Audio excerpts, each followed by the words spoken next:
Woohoo, we're going to start with this actually. So, hello everyone watching, or people who are not watching. Big thing I neglected to do in the last episode was read in our little bit of intro we have here. Welcome again to Second Wake. Welcome again to the Everwield. A little bit of lore for folks.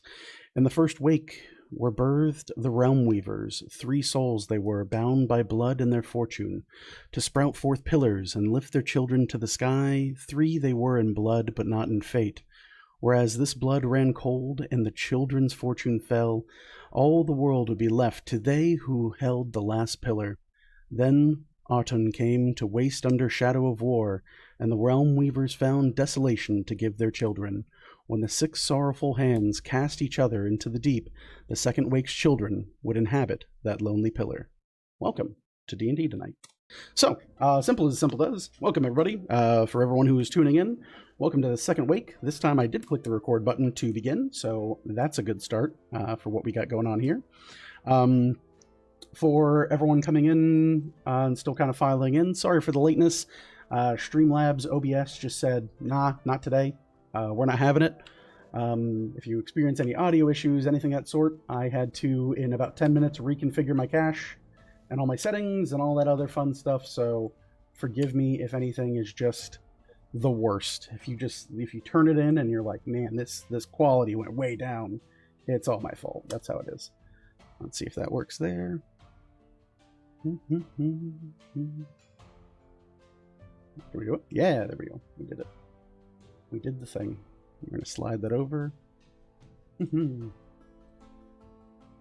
All right. So, howdy, folks. Welcome back. I believe I have everyone's chat on. I think Rhythm is on here. Let me turn Rhythm down a little bit. Keep it nice and casual. Hopefully all my settings are set up right. So there's that. Boom. Easy, simple, done. We did it. We accomplished many things. So, welcome back to Second Wake. For everyone who is joining us again, we have our 6 cast of characters. We've rearranged the cameras. We've told everyone to change places. We've had online audio issues. Everything that can be done, we've already had. So hopefully it's smooth sailing from there.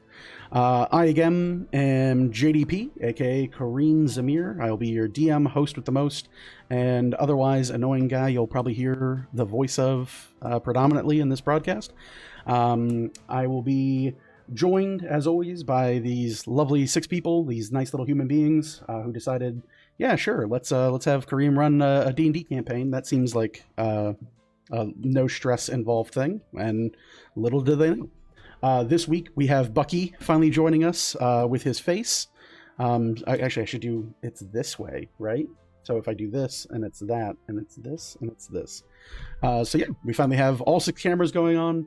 I think Discord was like, you have one more video input than before, but even though I was recording a picture, so yeah, you know, I'm not a tech guy. I don't figure that stuff out.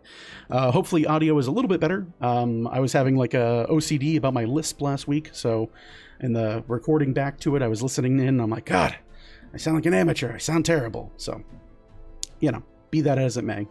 With that, catching everyone up to speed, welcome to Second Wake if it's your first time. This is a D&D stream every single week. It is Dungeons & Dragons 5th edition. It is played in the... Wow, Bucky is getting chopped up. Moving on. ADD is in full effect. It is played in the homebrew setting of the Everwield, a realm created, as you heard a little bit in the opening spiel, by 3 realm weavers that have now descended and vanished from the land, presumed dead by some, missing to others, and still out there to those who still hold on hope. Our party is primarily a collection of individuals currently working under the patronage of a lady, Justina, and with that, they have been tasked with escorting a gentleman named Lamont in his precious cargo to the northern road pass of Hunter's Reach into Grim Village. They have been informed that it is their opportunity to move from simple daily tasks, whereas they are currently a party preoccupied with small menial labor, fetch quests, and other rudimentary things as would be becoming of low-level adventurers. Finally, after many years for some, they're be given an opportunity to stretch their legs. in this, they've also been more or less warned, or rather invited, that this should go to task, and they should follow instruction as best as able. They should do all they can to protect the good lady's name and maintain an air of sensibilities among them. We say this as well, having them be told that they are also, in fact, merely using this convoy to head further north, but it is a no small task or nothing to be, taken lightly of. With this task and what it is more or less smoke screening is another thing they're quite fond of, fetch quests. Retrieving an item that the lady herself has already pre-ordered and prepaid for and made arrangements for, and that they are to bring back to Lady Tristina Galanti a package that is quite a notable size from a certain individual of which they have the name. They have now found themselves on the road as of our last episode, if you followed it there. If not, no worries. They traveled, they talked, they did front flips into concussions. Overall, a pretty nice beginning to the adventure, and they are now completing a short rest, 1 hour rest, after having vanquished a number of shadowed entities, these gaunt-looking goblinoid creatures, as they continue their 3-day travel up to the north of Grim Village, and that is where we bring the scene back in. Our group finds themselves sitting amongst the now repaired cart of which they were traveling. They had previously damaged in their last encounter, and by they I mean Lamont, the man they are traveling with, blindly pulled the cart forward onto a bit of shallow rocks, damaging much of the cart itself. Small repair taken care of, the group itself managing to bandage, stitch up, or otherwise catch their breath after a bit of combat, and that is where we find ourselves now. So, to my group, to my party, to you fine adventurers, you've completed your short rest. You stand nearly a day and a half or so as journey still from Grim Village to the north, your task, your goals, and overall your mission at hand. What is it that you would like to do as you round out your short rest? What are your plans, and what do you intend to do? I leave it in your hands. Kareem? What'd I do? No, nothing. You're good. Oh. Can I do an Arcana check to see if I can have any insight into the nature or what type of creatures those may have been that we dealt with? Sure. Go ahead and roll Arcana.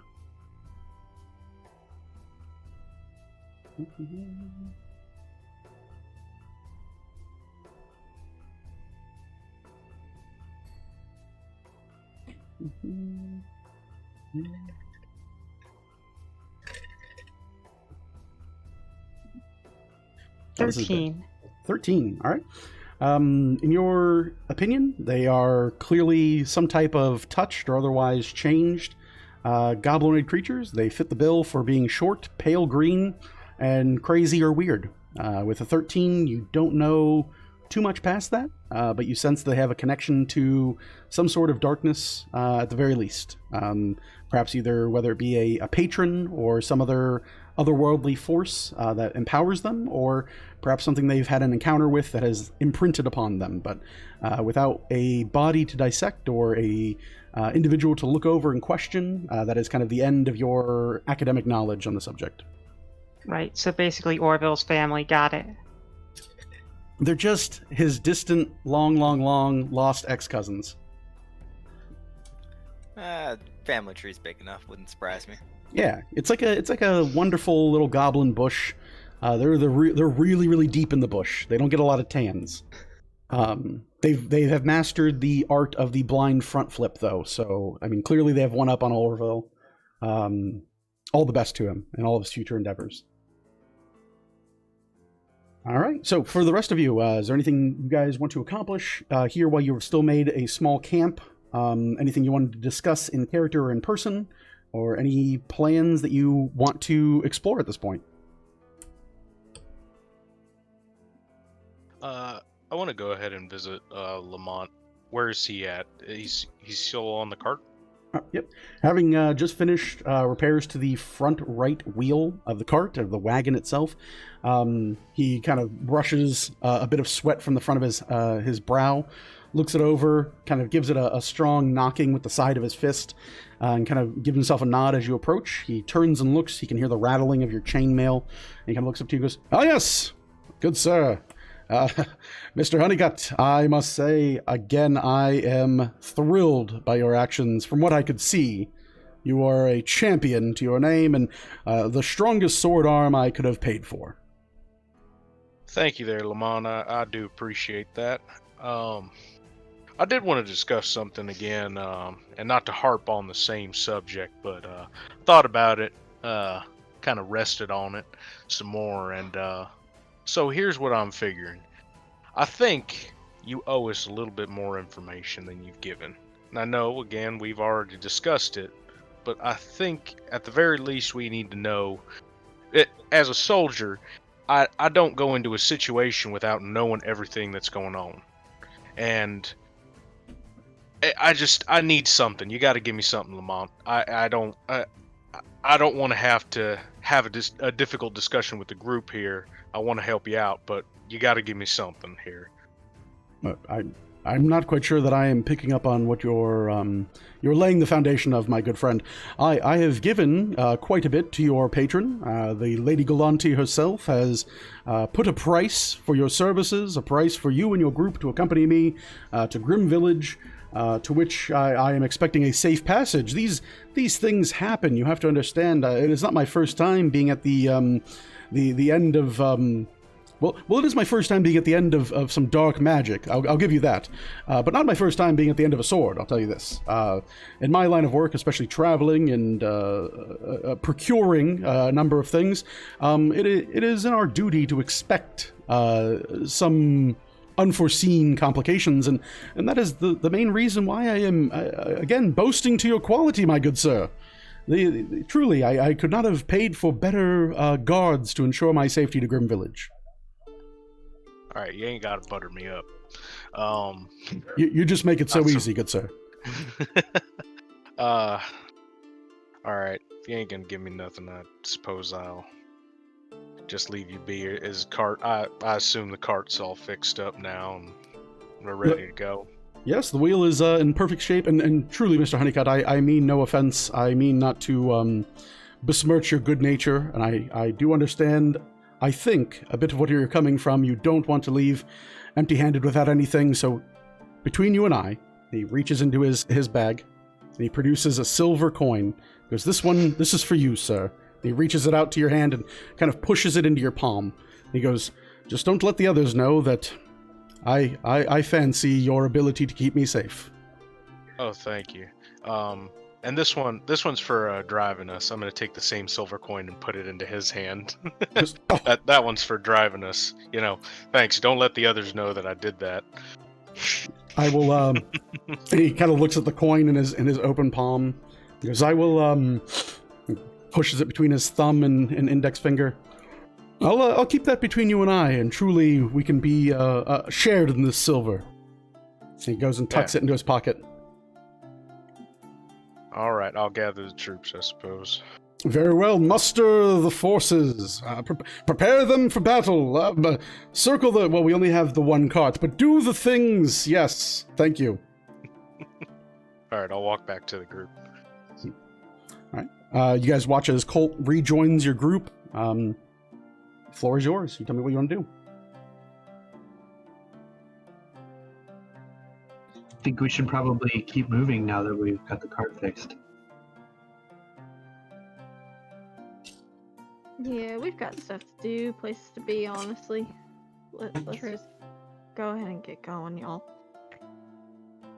Do we want to change up any of our strategy? Now that we know we're dealing with something like this? I'd like to not go blind again. That'd be remarkable. Or snap your neck. I have no recollection of such an event. I mean, I think I think our marching orders are okay. I don't think we really ran into too much trouble with that. I think we need to keep an eye out, and next time we see some raggedy old woman on a cliff, worshiping the sun or something. We need to probably do something about that. Right. Assault the next old woman we see. Well, that's not what I said. All right, that like a raggedy old woman worshiping the sun. Then yes. I very much agree. But my concerns will come from when we reach the next night. Creatures who produce such necrotic energy tend to like the night. I know. Are we ready to move on then? Yep. All right. So with that, you all begin your kind of collection or otherwise ready for the journey up ahead. You collect up your things from your short rest. You allow yourselves to prepare for the road ahead and otherwise begin preparation to travel. Very simple to say. I don't know why I'm trying to rosy up yourselves. You know that you still have the remainder of this day as well as further north about another day until you reach sight of Grim Village and come to the river's crossing that covers the road north. But overall, you are now expecting trouble on the road, or perhaps there could be trouble. You have now tested your skills against what is out in the wilderness, and hopefully it is proved to be enough for what you will need and require of it to defend your charge, Mr. Lamont, and his goods of salted meats. As you all assume your positions around the various sides of the cart in your marching order, Lamont pulls upon the reins of his trusted horse and mare, and he begins heading further north. He looks to you all with a bit of a smile as he flashes across the group, and he goes, "Truly, what a beautiful and marvelous day this has been. I've often rented a number of individuals, lesser mercenaries, but I must say, as I have told Mr. Honeycutt, my expectations for the weavers chosen, such as yourself, were, well, only in mystery, circumstance, and word of mouth. And I am very proud to be the first, if ever, to write this group a premier review. I cannot wait for others to ask me about my defensible retinue, as it should be. You all, remarkable. Truly, if I could rank it on a star system, you'd be somewhere in the 5 to 10. I would definitely recommend you all to any further. If you require at the end of this venture a written word of a recommendation from me, please let me know, and I will have it done. He continues pulling his wagon, a very smug smile on his face, as he kind of presents these flatteries to the group. With that, Colt, as you were in front, please give me a perception check. Okay.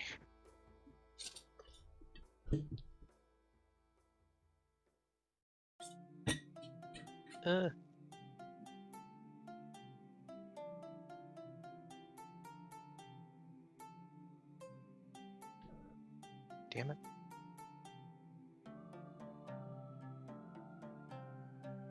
Oops, I messed that up. I'm just gonna roll a d20. I was like, I'm just gonna have to buy you guys dice and ship them. I'll ship them all out, and everyone will have real dice. That's gonna be an 11. An 11, all right. Colt, keeping an eye out as the rest of the group travels, their various positions to the left, right, and behind the cart, more or less forming your standard marching order. You move bravely forward into the wilderness, and you see, for the next several miles, in fact, as minutes pour into hours, and hours themselves begin to drain out the remaining light of the day, you note that there is a calm, almost a serene feeling that washes over you and much of your traveling companions. The travel first north from the Direwood has been wrought with a nice breeze, but this more so kind of washes over to you as you feel yourself falling back into place. For many of you, memories of simple travel, either with friends, family, or on other business, kind of fill your minds. You begin to have that repetition begin to assault you. You find one foot falling in front of the other, and just the willfulness or otherwise beckoning to continue moving forward until a time of which your time has passed. you find travel to be smooth, and before long, as the sun begins to crest over the horizon, you find that it is heading into later into the evening, and thus closer into the night. Lamont kind of pulls and slows his walk at this point. He looks over to Colt. Mr. Honeycutt, good Sir Honeycutt, I do apologize. I was curious if we are planning to make camp soon, or if we are going to be marching confidently through this evening. I don't want to distress anyone, but well, I think we could all use a bit of rest. Yeah, I suppose it's about time for that. How does everyone else feel about that? Bucky's not tired, so he'll take the first watch if we're gonna do any kind of resting.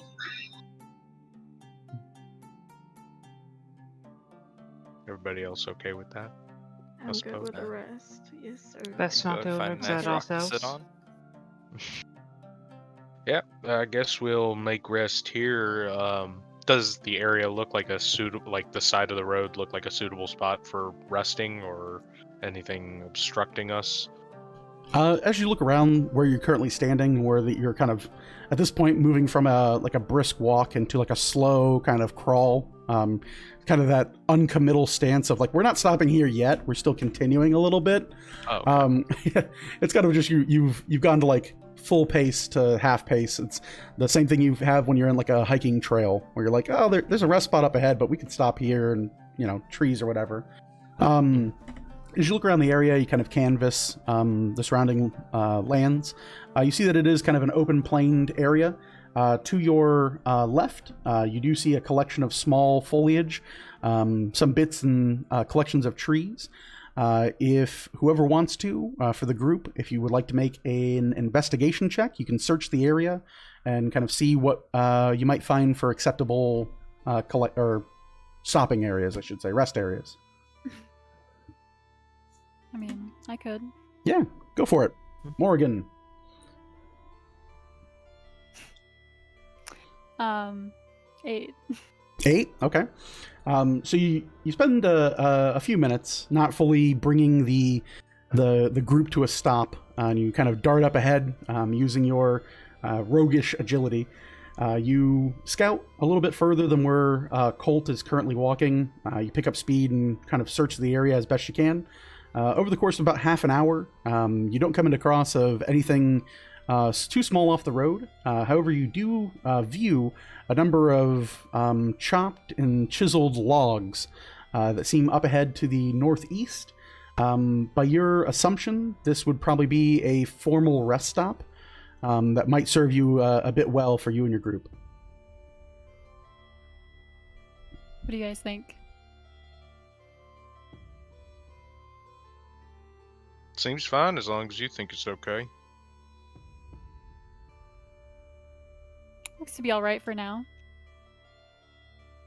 Yeah, we'll just keep an eye out for any kind of danger. I don't have any objections. I have no problem making it up there. Yeah, me neither.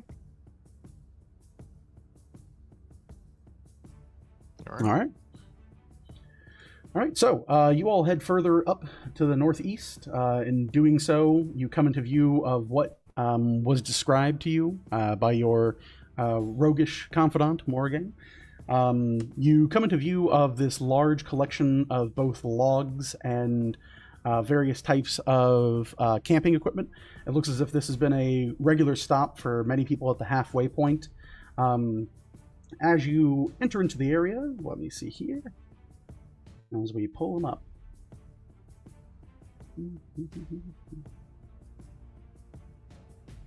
It's always fun. You have everything labeled, and then you go for your labels, and it's like, no, that file doesn't exist. You go, that's a lie. Why are you lying to me? What are all these horrible things? But it is what it is, right?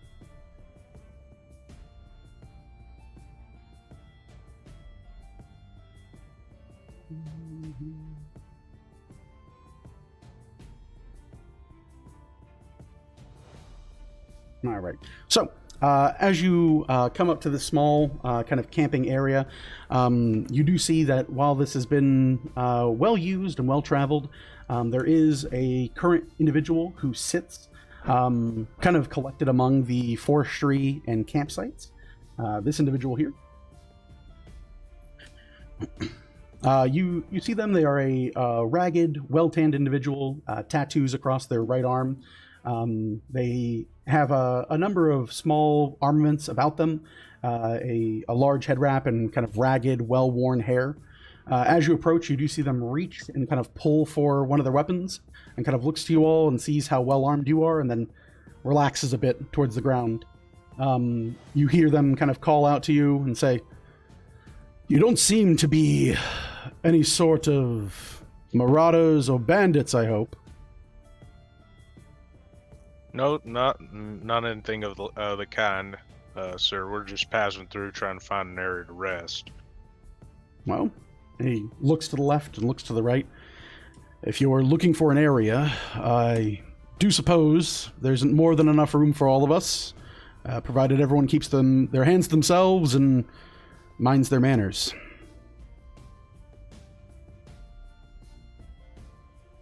Think we could do that? Well, so long as you can think, that's fine, but your word is all I'd require at this point. We've only gotta- interest in making our way. We won't be any threat to you and yours. Well then, I will take the word of our good lady elf to say that you have honor among you, and that I shall have my honor tested against yours. Well then, come, stay a while. May we share a campsite and reminisce about the road ahead. Yes, Um, let's. Bucky's gonna start playing his pan flute at this point, Sure. Bucky, you sound like you're, and you're in a different dimension almost. Is your headset mic on? Or is it a audio mic? I'll double check one sec.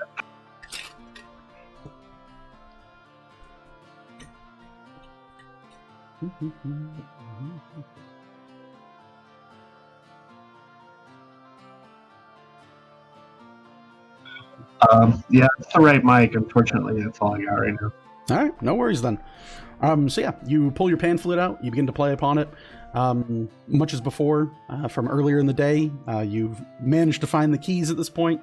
Very sobering experience, and you begin to fill the air with an open, kind of jaunting tune.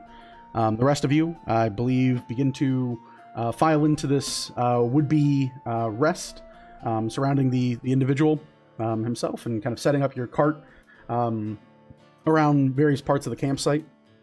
As you all get settled in, night begins to fall. The individual sitting here around the campsite itself begins to set up and strike a large camping fire. In doing so, he moves about the collection of bags that he is sitting upon and pulls out different versions of cured and salted meats and begins to set up a small cooking stand. He looks over the direction of many of you and he goes, "Now, I'm not one to judge, but many of you do seem rather, well, gaunt, to say the least. Might I interest you all in food? Think of it as hospitality among strangers passing along the roads." I gladly welcome a stranger's hospitality. And he As looks well. to, Yep. Sorry. I'm sorry. He looks to you, gives a nod to Vel, looks to the rest of you, and he goes, "So I have dinner for 3?" Lamont shouts in, "Good sir, I will have food. Yes, food is great." And he kind of looks over at the shortish man and goes, "All right, so 2.5, well, we'll say 3.5 meals for the rest of you then." I'll take some food. Why not, sir? Thank you. I think I'm quite good. Bucky will also take some food, but he'll wait until everyone else eats it to see whether it's safe.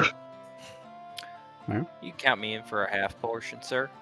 Well, there we go. We'll round out the numbers. Very well. I'll get this set up right away. And truly, my deepest apologies. How rude of me. I am known as Haka of the Four Winds. I'm a traveler by trade, you might say. Please while I get this set up, who are you? If you might be so kind as to share an exchanging of names. He begins to produce a number of salts, seasonings, and things of that sort, and takes the various cuts of meat and begins to season and kind of pre-season his meat. As you watch as the kind of a dash of oil hits his cooking pot, you can hear the sizzling and crackling and popping as it heats back up. I am Velathul Dallenbay. It is a pleasure to meet you. Well met, and certainly, Velathul, I will do my best to remember that, but elven names are so long and so tricky. I'm sure even by speaking it here in the common tongue, it is an insult to one such as yourself. But I will do my best Vel will do just fine. Well then, Vel, I will thank you for your hospitality in this. What of the rest Can of you? I do a history check on the 4 winds? Sure.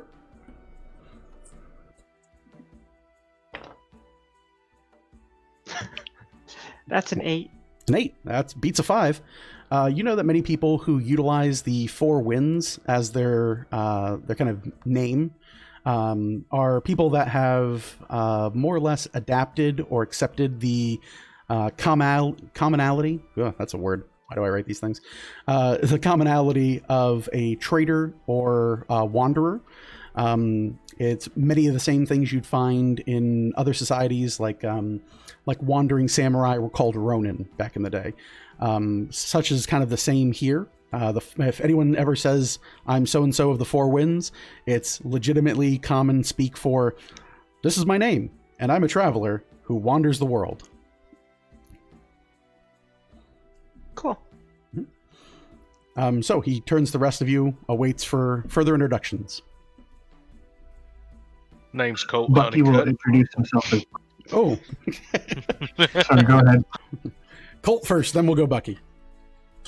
Name's Colt Honeycutt, sir. Very nice to meet you. Haka. Well met to you as well, Mr. Honeycutt.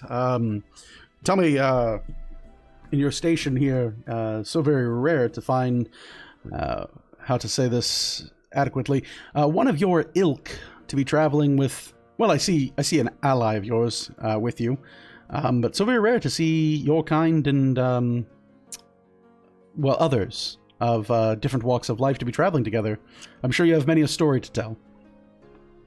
Yeah, I guess so. A lot led me here, but still got a lot of walking to go. I don't know, something to go. I'm sure it'll come to you. Turns of phrases can be difficult, and I do understand the frustration myself. There is a duty to perform or present yourself as something more than you are, and trust me, I very much understand that. What of you, Mr. Satyr? You are Satyr, aren't you? I am indeed. You can call me Buck. Nice to meet you.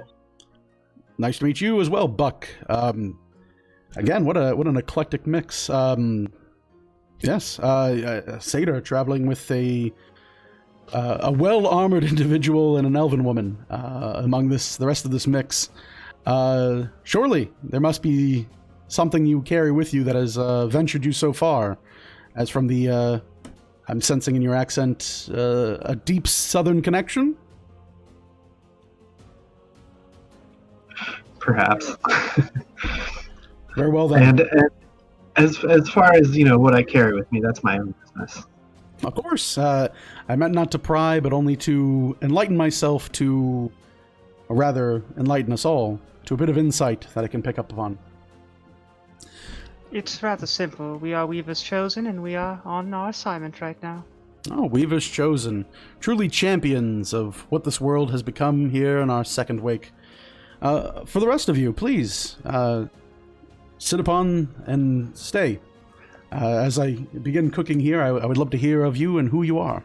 And Haka begins to take the slabs of meat and set them upon the various hanging pots and pans.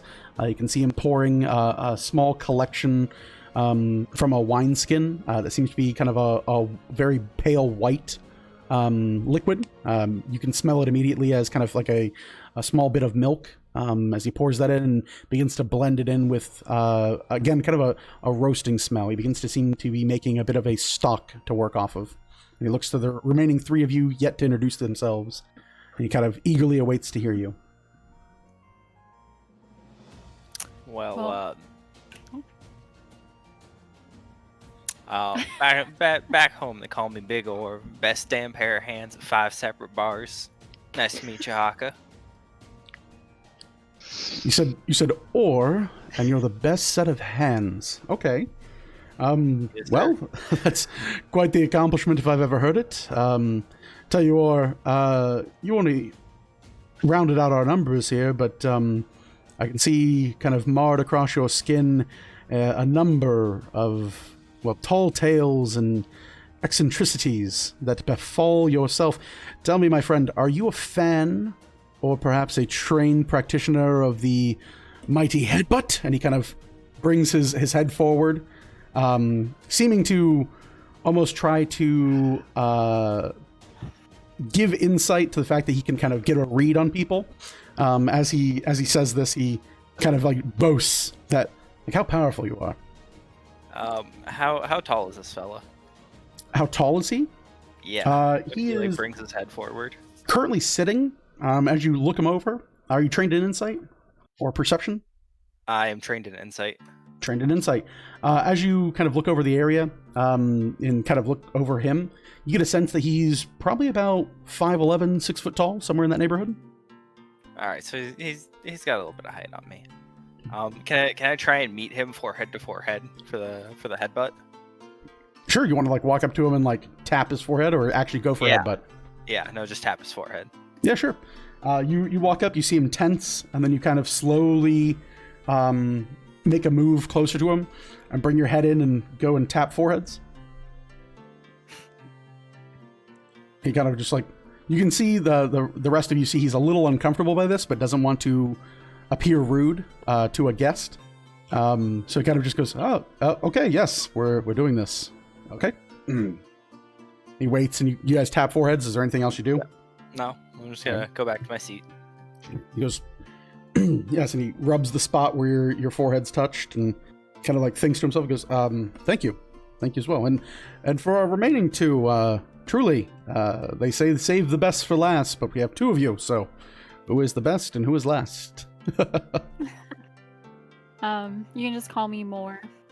It's nice to meet you. Sure, I would be ever so happy to call you, but I might need to know something to call you first before I call you Moore. Huh. Moore is my name. Oh, okay, well then. Well, the more the merrier.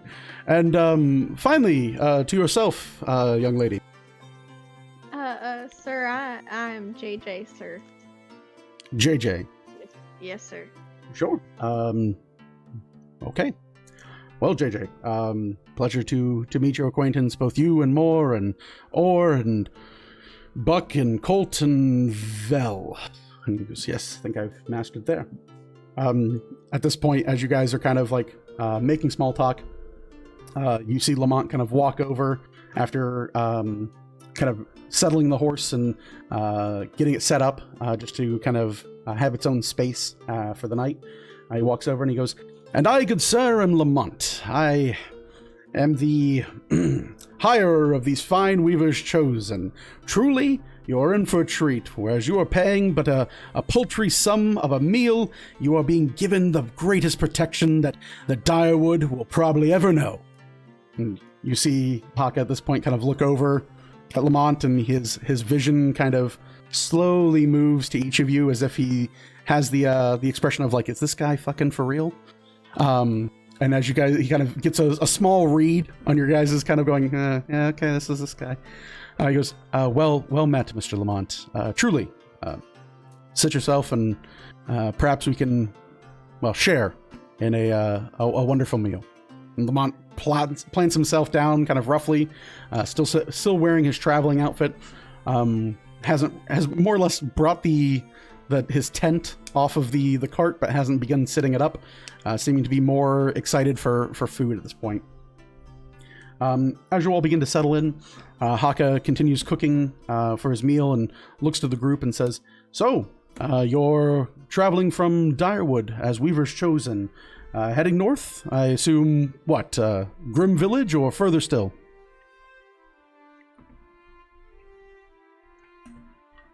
Oh, we're headed to Grim Village. Very well, and I know well enough that the road will say that your business is your own, so I know better than to ask of that, but truly, as you find yourself heading to Grim Village, I assume this is for work for Mr. Lamont? Lamont kind of puts his chest out and goes, "That is correct. I am a man possessed by the need to trade, travel, and create profit." And Haka kind of looks over to the group and again seems to visibly bite his tongue. Haka goes, "Very well. Well, Buck, hopefully your travel finds you well. How's the Southern Road been treating you?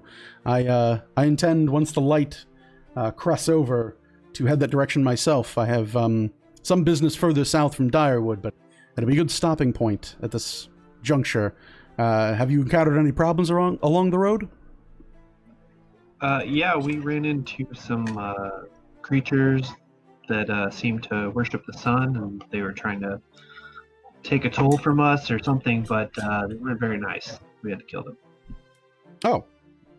Well, personally, I've never been one for governmental tolls myself, so good on you, and abolishing any toll seems to be a good step in the right direction. We try to do our best, you know. Of course. Very well then. So, you said they were worshippers of the sun or something, rather? Begins to flip pieces of sizzling meat. Well, they seem to have gone blind from looking at the sun, so I can only infer that, but I would They were assume blind. Blind-ish. You slew blind individuals along the Southern Road? Well, it's a little bit more complicated than that. I'm sure it always is. They did attack us. Okay. By flailing, or perhaps with, hopefully, magic? Magic, sir. Magic. Oh, you see him kind of like, A little bit of trouble. the tensity kind of fades from him, and he goes, "Oh, okay, goodness, okay, magic, yes, of course. Blind magical wizards, those are all the rage these days, I hear." Well, I don't know about that. They were not natural. They were creatures of some sort of dark power. It would be wise to be careful of them. They wielded some sort of shadow magic. It turned me blind. Oh, I apologize. Or I so got you can. better. Oh, okay. Well, so long as you've got better, then. Good to hear. And he seems a bit shaken up, but more calm than anything else, as he kind of like had a moment of panic hearing that you beat up and murdered some blind people that stared at the sun. He kind of calms down a little bit and goes, "Well, if they're magic, then I mean, I guess I understand that they need to be slain." He begins to pull out various bits of kind of scrap leather out of his bag, and begins to set a small portion of sliced and cooked pork, and some fried bits of carrot, and kind of a collection of greenery that he's just kind of like burned a bit in the pot. He begins not so much plating, but putting it on this leather scrap and trying to hand it out to each of you. He goes, "Please, looks as if we're able to enjoy a meal together, and truly there is no higher respect that a traveler could garner from Weaver's Chosen as highly rated as yourself." And he kind of, as he says this, he turns and winks to Lamont, who's like, gives him a nod and a big thumbs up, like, "They're great, yeah." And he still seems to be in kind of the pitchman mode. But he serves it to each of you. And with that, you guys have a meal in front of you. Haka collects food for himself and sets it aside and begins immediately taking the various pots and pans. And you see him begin to produce a bit of kind of a soaped stone, and begins to kind of like brush off and pour out the different bits of griddle grease and kind of wear that this meal has costed his various pots and pans. He begins to clean. He goes, "Please, I will eat in a moment and join you. go right ahead, enjoy yourselves. Once this is cooled down a bit more, I want to pack it away so we don't forget it in the morning. Would you like a hand with the dishes, sir? Yeah, I'm gonna go try and help him out as well. Same. Sure, I'd be more than happy. I couldn't ask you to Please spare do. any water or anything of that sort, but I have but a single stone to kind of brush off the oil and grease. If you have any other way to clean, you know, the more hands make shorter work. Yes. Would you prefer it done quickly? Who wouldn't? I cast Prestidigitation and clean his pot. Okay, yeah. You weave a small cantrip and you fire off this kind of like almost like a dancing of glittering light as it kind of moves over and washes over the pots and pans. They become magically instantly cleaned. The small discarded goop of the mess, the grease, the dirt, the grime all seem to fall some few feet away into the grass harmlessly. As the dishes have been wiped clean themselves, he kind of looks in bemusement and goes, well, certainly there must be a number of benefits to traveling with such accomplished weavers chosen.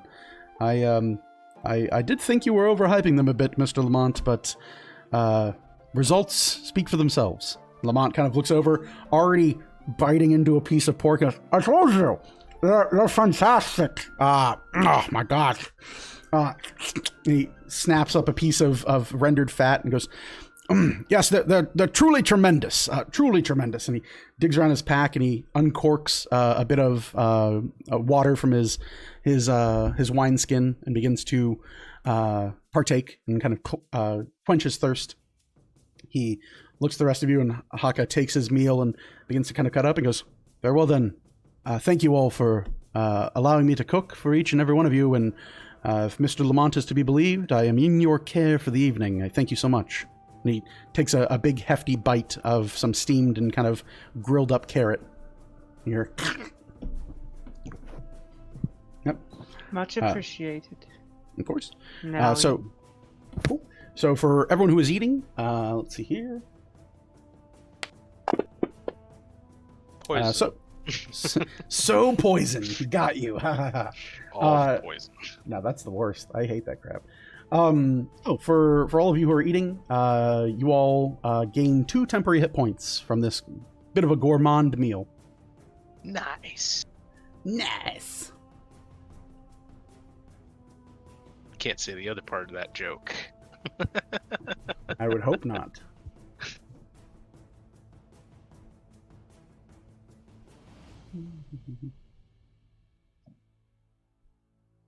Okay, cool. All right.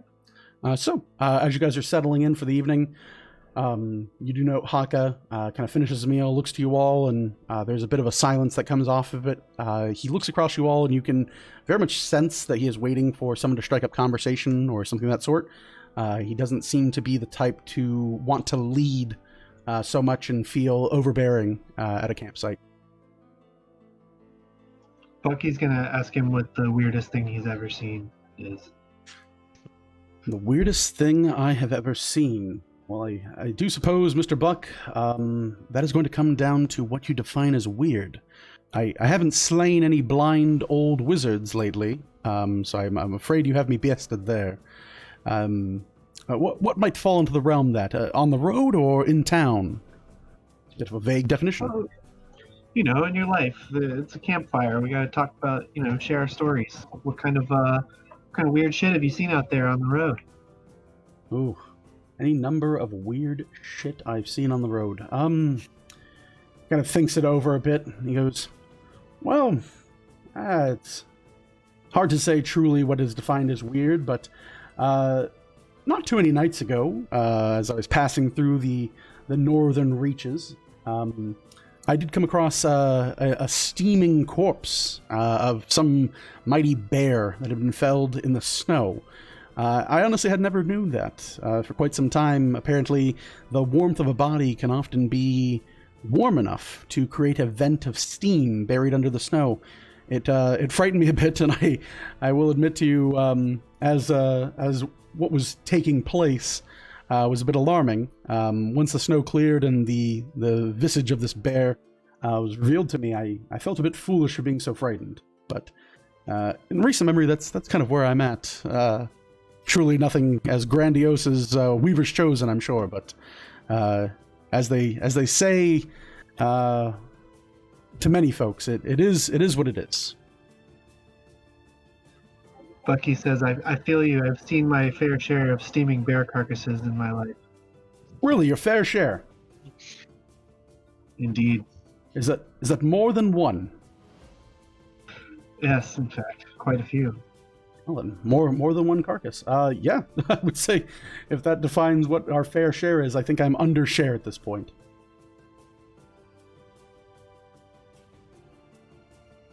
He looks to the rest of you and he goes, well, truly someone has to have a tail. What would be the most odd thing, other than the blind, terrifying wizards, that you've come across? Anything perhaps jarring or coming to mind? It was about 10 years ago. It was a cold, dark night. It was raining. I felt it on my back and saw my fellow compatriots, not these compatriots, but my fellow soldiers. We was having dinner, and then the snakes, they came down from the hills. There were snakes as far as the eye could see. There's snakes in our pants, snakes in our boots. Couldn't fend them off. There were 17 soldiers. About 300 snakes. As the night went on, about 5 soldiers, including myself. Still 300 snakes. I was lucky to make it out alive by the skin of my teeth. I was holding on my buddy Jerry, and when I pulled him up, it was only half a Jerry, so I had to leave him behind for the snakes, all 300 of them. So yeah, that's my tale. That's the weirdest thing I've ever seen. What do you guys got? How large were these snakes? I mean, they were about, it wasn't so much the size, it was more the volume of snakes. I mean, they were a lot of snakes. They roamed like a big pack. They were all together. Like dogs? Kind of like a wave of snakes. What? And you see him kind of like stutteringly baffled. He goes, "Where would you encounter so many snakes? Where did this happen? If you can say, where was this?" I believe it was a little south of the Direwood. I don't mean to stutter like that in character. I'm just trying to figure out where it No, that's fine. I just made that all up. So sure, yeah, that's fine.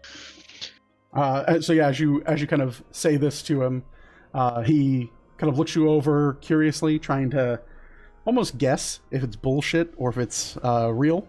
He thinks about it for a moment. And he goes, "Yeah, I have heard the northern hollow woods to be treacherous, but I hadn't anticipated snakes of that magnitude." And he goes and he turns to you, puts his finger up, and goes, one moment, please." And he turns to his pack and kind of digs through and rifles through his things. He produces a long kind of tube and uncops it, pulls out a bit of very old leather parchment and rolls it out, and you can see the map that he has of the northern areas. He goes, "Would you be so kind, Colt, if you could mark where that incident occurred on my map? And I will do my I'll mark a whole bunch of stuff on your map." All the encounters I've been, the crazed cows, the gerbil men, and yeah. Right. Just the snakes for now, I think, will do swimmingly. All right. Yeah. So I'll go ahead and mark it. It's somewhere south of Direwood. Yeah, so you mark where your story occurred, and he just looks it over, and he looks out of the area. He goes, "I could have sworn I've traveled there before." Well, 300 snakes. Okay. Never going to go back there again. Glad that you're with us today, Colt. Yeah. I only got a few scars out of it. Only a few. But Jimmy, that poor bastard. Right, he's doing then. all right these days. I mean, he's half a man, but he's doing all right. That's what defines as all right these days? Yeah, I mean, he lost his legs and half a finger. Legs and half a doing finger? pretty good. Bucky says, I'm half a man too.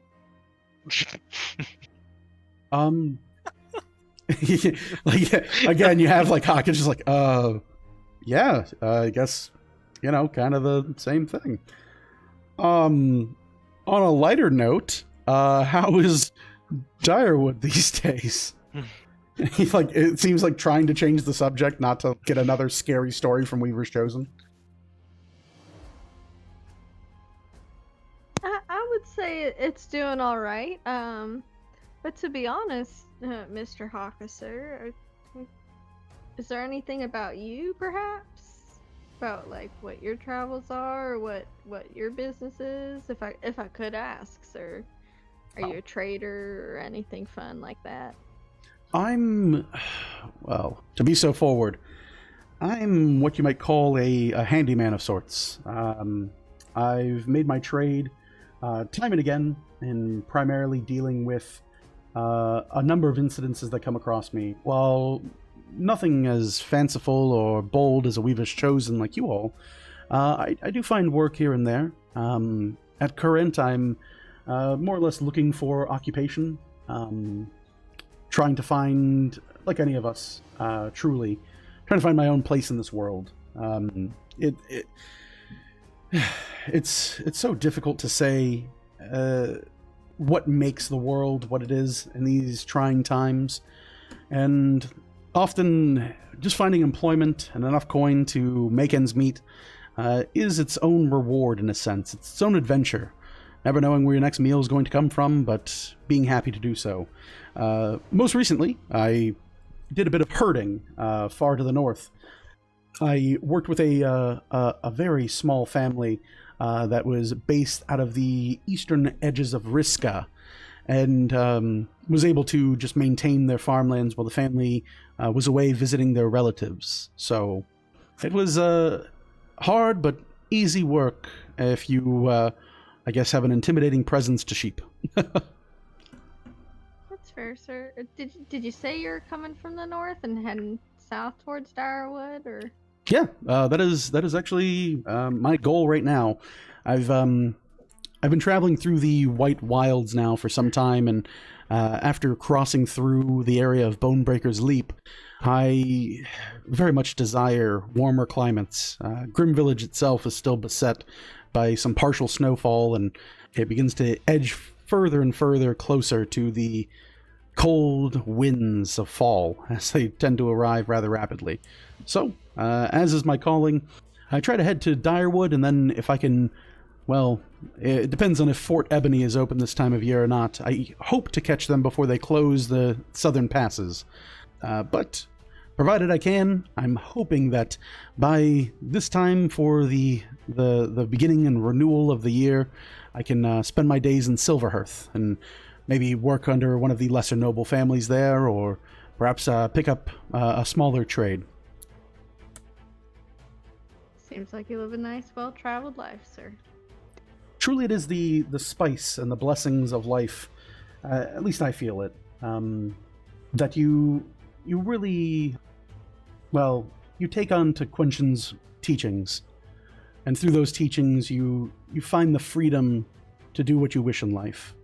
You know all about that. As Weaver's Chosen, I'm sure many of you have been beset and beholden to the gods, wherever they might be these days. You got that right. Very well said.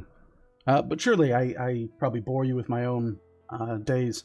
If it might be so bold of me to assume, might it be in your kindness, if you are preparing to defend your Mr. Lamont anyway, might you include me in that protection for the evening?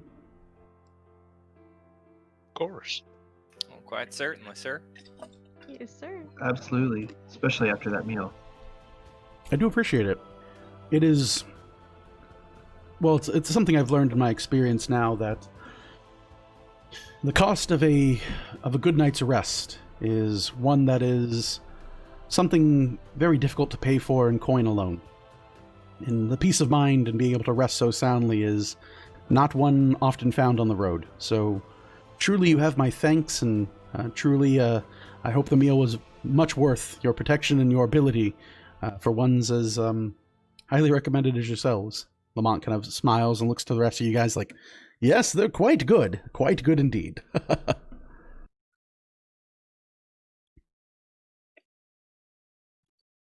Also, if I may ask, we're still going to offer you protection, but just so we know ahead of time, you don't have anything coming after you, perchance, like some old blind ladies staring at the sun, or snakes, or anything like that we need to know about. Haka kind of looks at you like dead in the face, and he goes, yes, there probably are.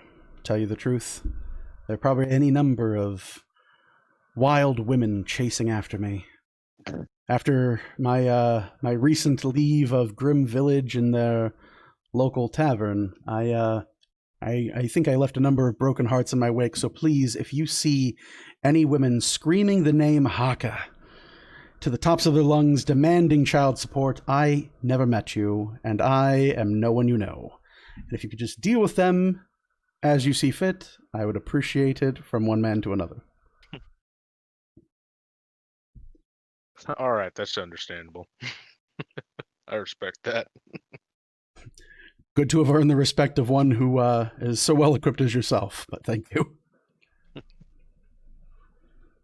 And he kind of looks to the rest of you and goes, very well then. I'm just going to set up a bedroll here. Do you all need assistance with anything that you might be preparing for the evening? No, I think we should all be good. Unless anybody wants anything. Needs anything. Nope, I'm all good. All good here. I'm quite all right, sir. No, thank you. Ready to go. All right. He goes, well, truly, I am in your care for this evening, and I look forward to an uninterrupted rest. And he kind of rolls his bedroll out, begins to collect various pillows and blankets that he kind of seems to make a bit heftier than normal traveling pack. You see Lamont stand up with a smile, dusting his hands off and kind of like pulling out a small handkerchief to wipe his hands free of the night's meal.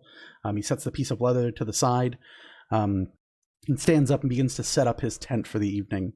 Past that, is there anything you guys want to do as these two individuals kind of prep and get ready for bed?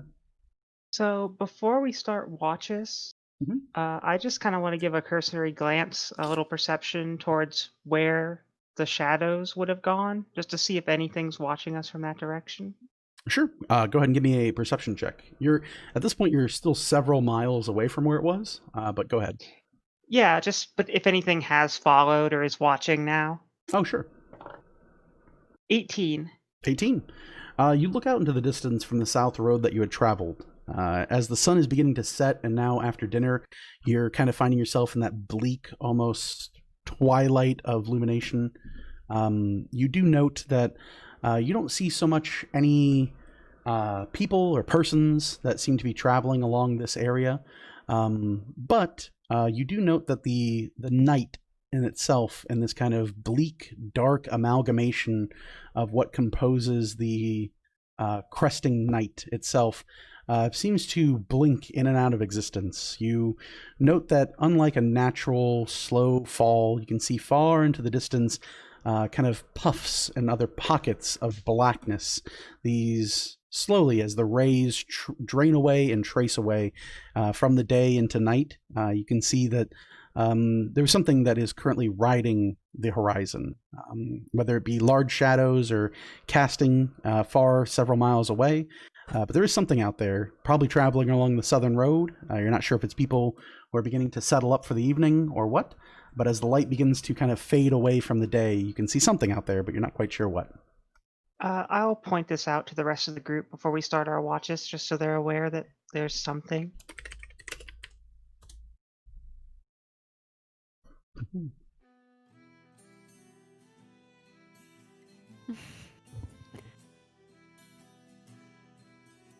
Odd Sure. shadows move on the distance.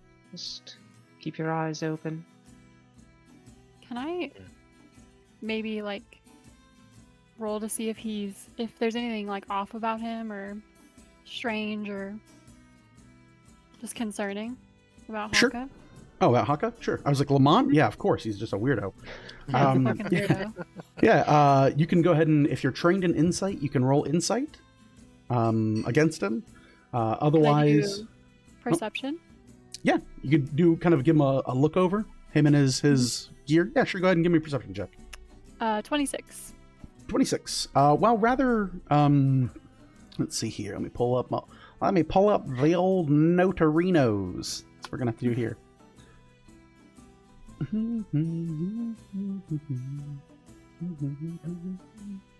always like the fun thing to like reset the music halfway through and be like, yeah, this is how this is going to be. All right. So, looking him over, you do note that much of Haka's demeanor, wear is befitting that of what he says he is, a traveler on the outset. You note that he does carry two kind of white feathered knives tucked into his waistline, and a sizable longsword sits to his left, more or less denoting that he would probably be a right-handed fighter if need be. His various bags and collections you do see kind of jumbled together, but there seems to be some semblance of organization. As he sets up his area for the night, you note that he has kind of the knowledge or otherwise acclimation to this mess or assorted mess to somewhat know what everything is. You do note that one of his bags has rather large bulging masses within it. Nothing that's like twitching or moving or anything that ridiculous. But you can see kind of tufts as you kind of give it a once over, tufts of various furs and hairs that stick out from it. If his story is to be believed, this is most likely the bag that contains his various winter gear and clothing that seems to be much heavier than what he's currently traveling in. His attire now is kind of cheap leather, cloth, and kind of sewn together traveling wear. But overall, as you look him over, there doesn't seem to be anything among him or his carried goods that you can see in visual range that seem to spark an alarm or anything that would seem out of the ordinary from what he's claimed to be. Okay, awesome. All right. Anyone else? Is there like nearby tinder or like crispy leaves or twigs or anything that I might be able to like pile up in front of Lamont's tent as a goblin-esque alarm? Sure. Yeah, I mean, the area itself is actually a pretty nice looking like setup. There are like broken logs that have been jammed into the earth and dug out a bit. I mean, there is some protection in these kind of short end logs. The area itself does have some tree coverage as well. So without too much effort, you can go around and very easily collect several handfuls of leaves and tinder. Even the fire that Haka started does seem to be kind of a collection of just what was around the campsite when he arrived. He more or less seemed to have just kind of like swept up a little bit and used that as his kindling. All right, awesome. I'm gonna wait for Lamont to make way into his tent before setting that around him. All right. So you'll set it up as Lamont has retreated into his tent. You set up a pile of leaves and twigs outside of his bed. Yep. Or his tent. All right. Yep. Easily enough. Anyone else? Anything you guys want to do before getting set up for watches? We did talk about possibly checking out that magical item that Lamont has on him during the night, possibly. Mm-hmm. I was just wondering about that, if there's an alarm system outside. Yeah. I mean, I can always wait to set it up. Can we retcon that, or is it there? I mean, it's there, but you're the one who put it there, so it's like That's he's fair. not going to come stomping out of his tent like my leaves and twigs you set up. Yeah, no, I mean, you guys you get the sense that at this point Lamont does trust you with his life, probably because you've saved it at this point. So yeah, any scuffles outside are probably things he's not going to pay too much attention to until someone yells, by God, we're dying." So yeah, you easily enough, as easily as you set it, you remove the various twigs and leaves and clear a path if you need to. Yeah. All right, I'll make a path for for further investigation into the night. All right. So you make a small path. Anything else you guys want to do right now? Nope. All right. So being as your group set it up last time, we'll just do 3 watches. So we'll extend them out a little bit. So we'll split 8 into 3. Have fun with that. So who is on first watch? Bucky for sure. Bucky for sure. Okay. I'll take first watch with Bucky again. Okay. Anyone else for first? And we're going on to second. Who do we got? I'll go second watch. Second watch? Okay. I'll take second. All right. And then does that mean that Vel and... Vel and Colt? You'll Yep. be the 2 for 3? Okay. And Vel, you'll have completed your Elven Rest about halfway through second watch. So that's where you'll be at. I'll prompt you for it if it becomes relevant. So Okay. easily enough. On to first watch. As you guys kind of set up camp, find your meditative spaces, places to lay down and bed for the evening. Many of you guys find sleep after a hard-fought traveled day and defeating of many blind old goblin women, just destroying them and annihilating them in vested combat. Bucky and JJ, you both kind of stay awake after dinner as everyone begins to settle. Kind of calm breeze begins to kind of roll through the campsite itself. Everyone begins to slowly fall aslumber. Many of your compatriots echoing soft snores or heavy breathing to recover an exhaustive day of travel. For the pair of you, if you could, whoever would like to can roll me a D100, and the other person can roll me a D12. Could I have Bucky cast False Life before he goes on watch? Always. I just assume you always have it up. Okay, cool.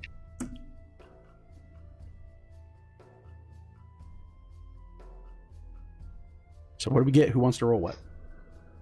I got a 77 on the D100. 77. And JJ, could you roll me a D12? For everyone playing at home, I make way too many charts, so this is how we need to do it. That was crooked. Okay. 7. A 7. All right. So you all begin to make peace and for the evening, and as the two of you kind of set up, walk around the collect campsite and keep watch over the course of the evening, the pair of you begin to stare out and try to pay attention as best as possible to the world around you. Please, for the both of you, please roll me a perception check.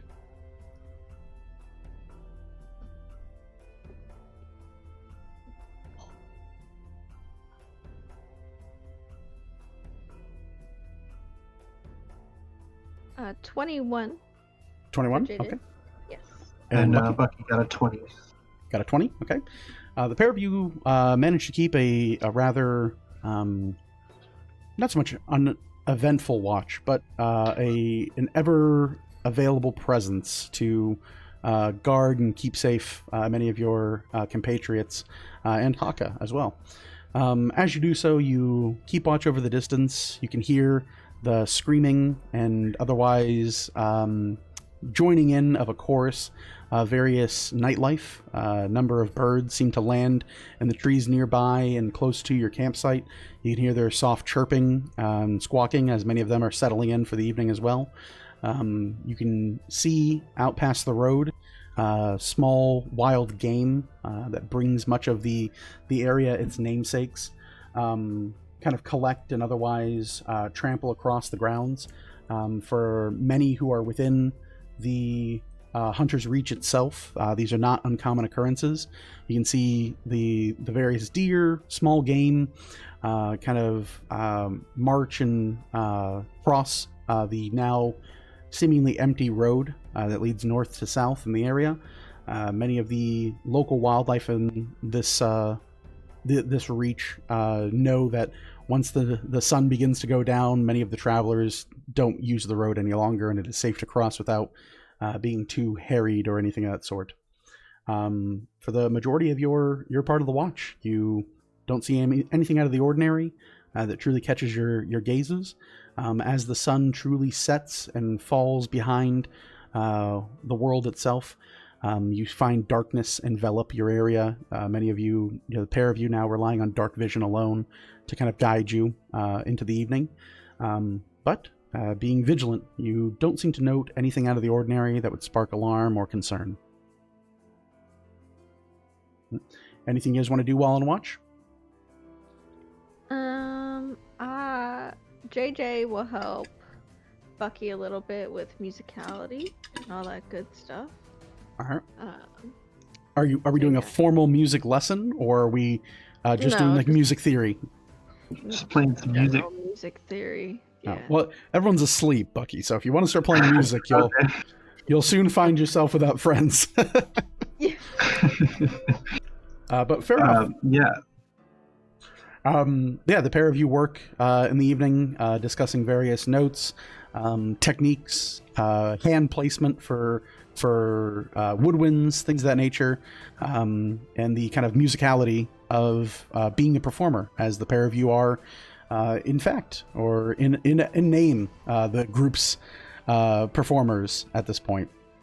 Very soon, the time kind of slips away, and you all find yourself at the end of your shift, from what you can tell from the position of the night sky itself. So you head to bed, and Orville and more, the pair of you are awoken for your shift and second shift. What do you all want to do? I know there's a plan here, so I'm going to start with that. Should I do it while on watch, or should I wait? I think we can get away with it after watch. We might have to sleep in a little bit, but I feel it would be irresponsible to do that while on watch. That's what I was thinking. I think we'll hang out. We'll hang out, yeah. All right. So we're going to assign it this time. That way we don't leave it up to chance. Morgan, if you can please roll a D100, and Orville, if you can roll a D12, I'd appreciate you.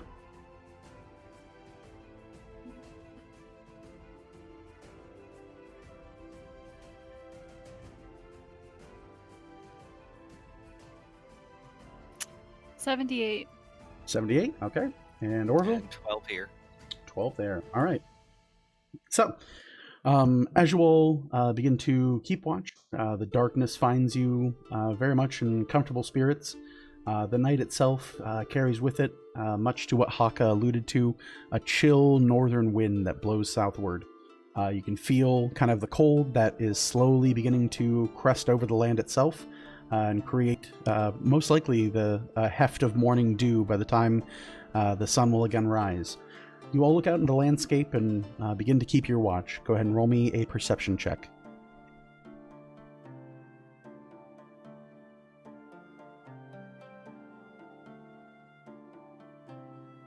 $16. 16, okay. 16 as well. 16 as well.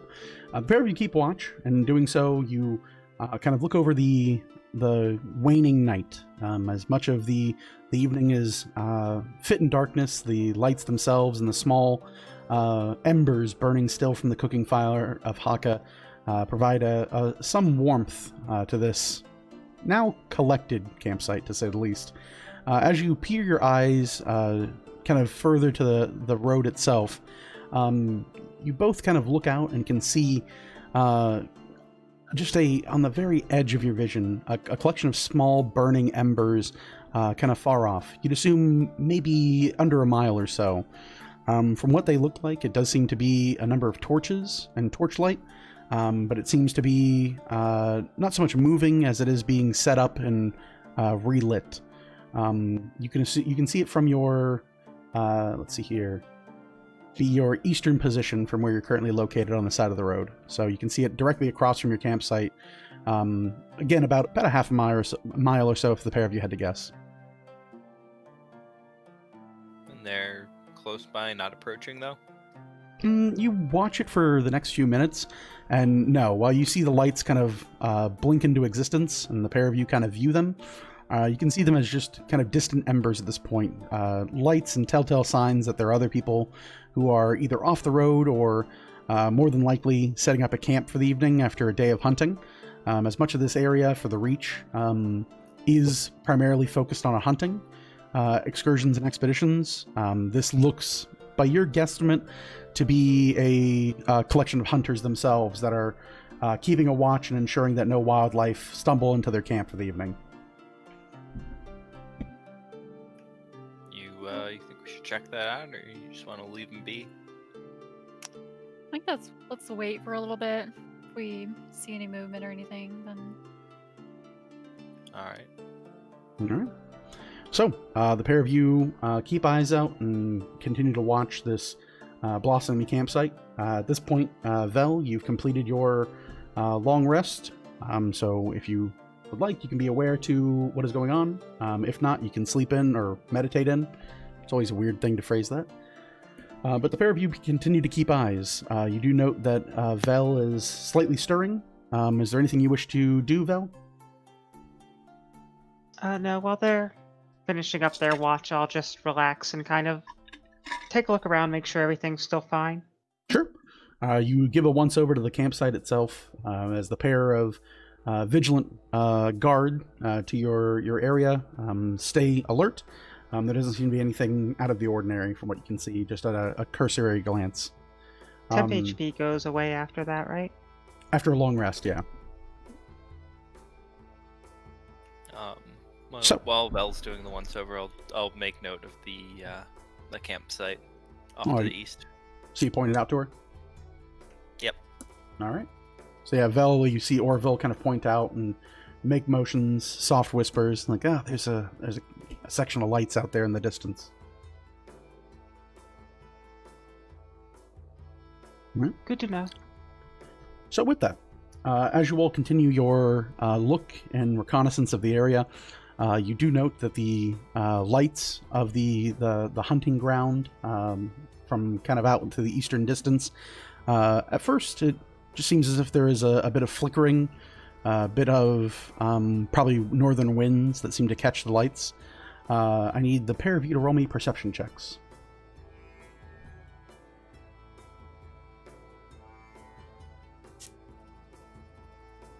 Am I not involved in this one? Unless you want to be on watch too, but I figured you're just kind of relaxing, not paying full attention No, to I'll this. just relax. Okay, 15. I wasn't sure since it was pointed out to me. no worries. So 15 from Moore, and Orville, what'd you get? Sticks over here. A 6. All right. Orville, you begin to watch these lights. They dance. Your eyes feel very heavy. You look up to the stars, begin to see the moving cloud coverage. You feel the cold wind at your back, and more or less think of things irrelevant to your current station and situation. More, however, though, you keep a vigil eye on this. And as you see the kind of dancing, flickering lights blinking in the distance, you note that at first the kind of lights more closely to the southern end of this collection begin to blink in and out, almost rhythmically for a moment, and then begin to go out as if snuffed. And slowly, over the course of a few minutes, you see the lights slowly begin to kind of do this soft blinking and then disappear, and then soft blinking and disappearing. And in the inside of about 10 minutes, the lights in the distant camp, from what you can assume, all seem to become extinguished and disappear. Okay. I'll mention that to Orville, so he's clued in and see what we should do, if anything. They haven't been there long. I don't like the looks of that. Me either. Hey, Val, psst, Val. Yes. That camp, the camp over to the east, knocked out their lights real Well, perhaps quick. they're going to sleep now. It is rather late. Was there something Suppose you have a suspicious point. about it? It was quite quick. Doesn't seem like enough time to set up camp.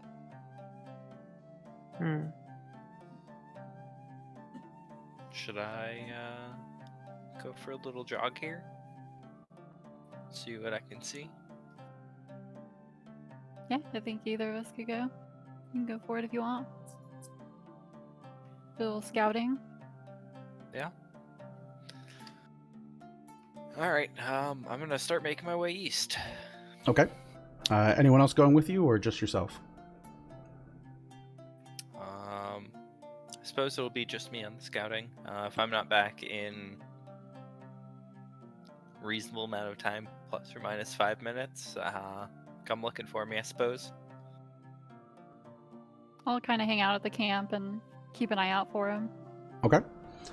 So, Morgan, you move to be kind of closer to invisible sight for the path that Orville will be traveling. Orville, you dust yourself up, stand, and begin a jog closer to where you first saw the lights from up ahead. You make your way forward, and what is your movement speed? 40. 40? Okay. So, easily enough as a monk, you're able to double move with a bit of liquidity, just be able to move as quickly as you can. You continue to move throughout the kind of cold, dark night, your goblinoid vision revealing much of the surrounding area. The stone, grasslands, and unkept wilds themselves kind of meet you and pressed up to just underneath your large goblinoid head. You begin your jog for a few minutes before coming into a closer view of the area. Go ahead and roll me a perception check.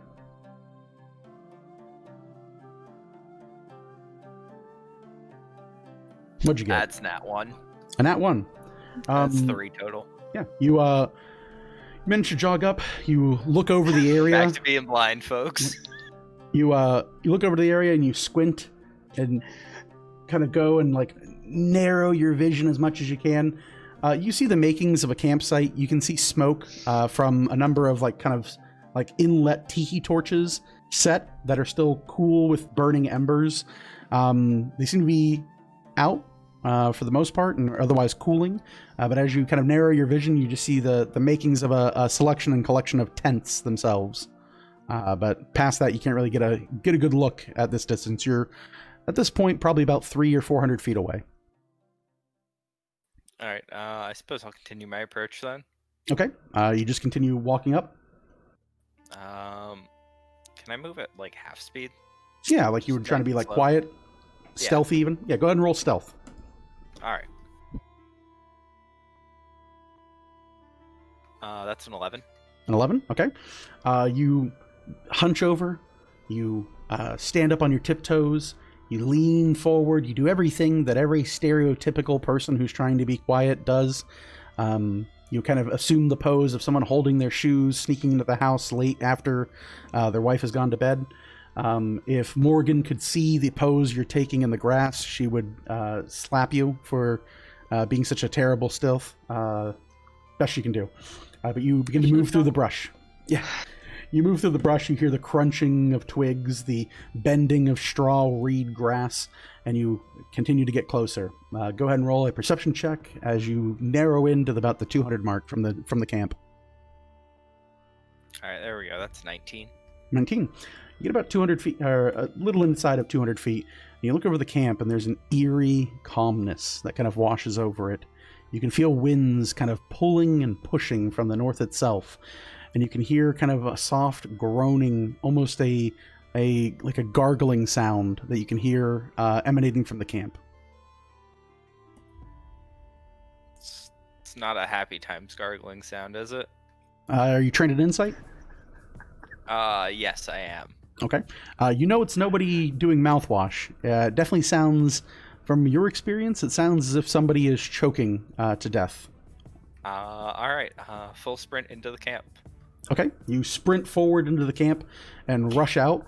You see a number of closed tents that seem to be not so much disturbed at all, but rather just seem to be hanging closed. There is a single individual in the middle of camp, their body laid back. There is a paleness and a lack of kind of pallor. Their pallor is a bit missing at this point. You look and you can see that underneath the inside of their neck, the front of their neck has been ripped open, and there is a small, soft, gurgling puddle of red crimson that pours from their throat as they gasp, and they look to have at one point attempted to try and close the wound, but now they're just twitching, and the gurgling is kind of just emanating from them. They're far beyond saving at this point, I assume. This person definitely is beyond your means. I'm gonna rapidly look, try and just flip open the tents real quick, see what's up in each of them. Sure. And then- You flip open the first tent, right to your. Where do you want to start, left or right? Pick a tent. We'll go counterclockwise, right to left. Counterclockwise. Okay, right to left. Your rightmost tent, as you flip it open, you look inside. You can see much of the same story as the person who was likely keeping watch. There is a body leaned over in its bed, covered in its trappings for the evening, and you can see just as you kind of look in, you can smell it more than see it. But there is a soak into their bedroll. Much of what previously kept them alive has spilled out onto their bed sheets and now has soaked into the ground itself. There is a forming puddle and mass, kind of a collection of their what remains of them in this tent. But it doesn't seem. Yeah, it doesn't seem messy. It seems rather clean. All right, I've seen enough of this campsite, of everything. I'm booking it. Sure. So you go and turn and begin your journey to run. As you turn, go ahead and roll perception. Can I also look towards Vel and just say, hey, I'm going after him? He's been gone a while.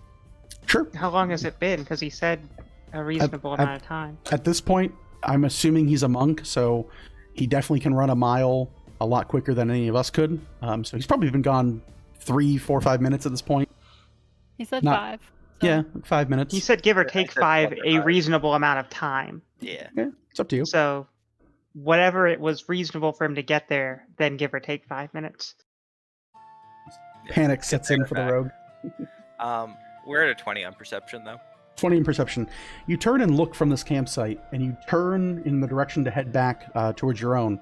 You can see, as you narrow your vision, splitting of reeds, these long, kind of, not so much tall figures, but you can see that a collection of roughly about 6 or 7 figures are marching through the darkness in the direction of your campsite.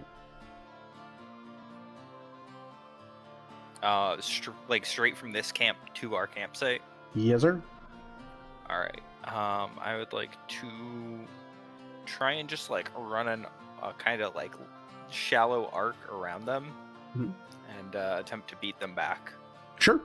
You begin your journey back to your campsite. At this point, Morgan, could you roll perception as you tell Vel, I think I'm gonna go look for him. I'm gonna leave the campsite and try to find him. I just want to kind of scout out to see where he's at, but Sure. But do you want me to wake the others? I don't think it's that dire yet. 24. Okay. We'll see. So as you say this, you say, I don't think it's that dire yet. You turn and you go, I'll just be back. I'm going to check on him. And you look out into the eastern direction, and you can see as you take not more than 4 or 5 steps from your campsite, a collection of roughly about 6 or 7 figures cutting swaths of grass, only at this point maybe 1,000 feet or more from your campsite, and they seem to be moving with some rapidness to their steps. Okay, now you wake the camp. The bell is set up on his tent, right? No, it's like a collection of twigs and stuff, but yes, he does have a bell that he sets up for his tent. Right, I cast Mage Hand and start ringing that bell to wake everyone up. All right, you're ding ding ding ding ding ding ding ding ding ding ding ding. Everyone, you kind of stir from your sleep. Many of you waking yourselves up from an evening's rest. For those of you not on watch, you are likely dressed in whatever you would bed in, not necessarily your arms and armor, but you spring to your feet. And what do you guys tell them? When I looked in the direction of where Orville went, I saw about 7 or 8 figures coming straight towards us. I can't really see what they are or who they are. Bucky's gonna ask why Orville went anywhere. We were suspicious of a camp nearby that stuffed their lights out too soon, too quickly. Oh. So we should be ready to fight them. Probably. And we obviously Okay. haven't had a full rest, correct? Correct. Unless you are Vel, everyone else is working off of what you had from the day prior. You do Did have your I 2 temporary hit points, though. did I wake up from a full rest, or was it not close to my watch? We haven't completed the second circuit of it, so Oh, okay. you're just shy, unfortunately. Okay, fair enough. What direction did these figures heading from? What direction was it again? East. East. Due east. I'm gonna grab my sword and my shield. Okay. You grab your sword and your shield and prepare for what may lie ahead. You hear Yeah. a Cast fumbling mage about. armor. You cast mage armor. You do see from the front of the tent, Mr. Lamont, fearing ridicule and criticism, peeks his head out from the tent and he looks around and he goes, is everything okay?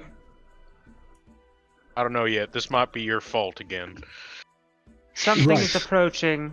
Stay safe. I will do We'll my keep best. you safe. It's very well. You Did do our see other guest wake? you see Haka kind of stir and look around, and he looks at the rest of you and he goes, what seems to be the issue? And you can hear at this point more. You can hear the breaking of reeds and grass as whatever these figures are nearing the road near your campsite. But you can actually hear them with like a brisk pace, like crunching through the countryside at this point. The Haka stirs and looks around for an explanation.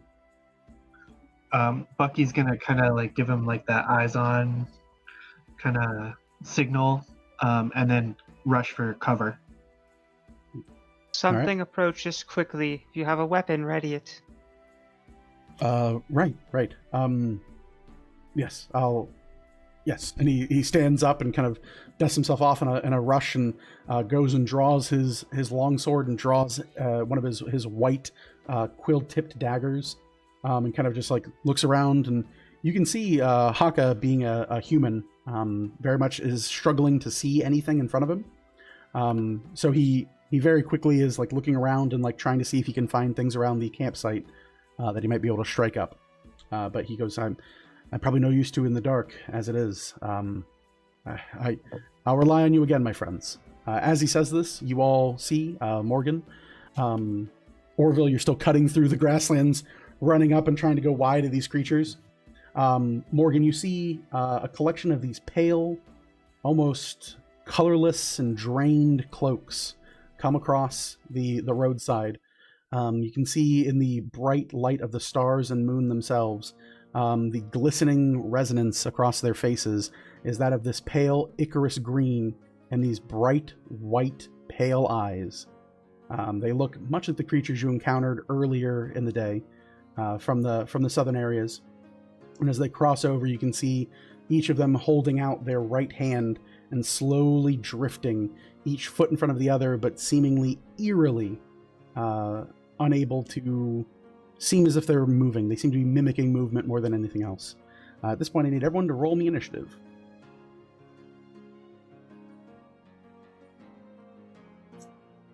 Mm-hmm. 15. All right. Woohoo. Fast wizard is still fast. 18. Oh, jeez. So that, let's shrink this down. JJ's at a 7. Okay. Bucky got a 19. Hold on one second. So, Bucky at a 19. JJ at a 7. Yes, sir. Okay. Morgan, what'd you get? 15. Okay. Colt, what'd you get? 14. Okay. Orville, what'd you get? 6. Okay. Seems apropos. Vel, what'd you get? 18. 18. Okay.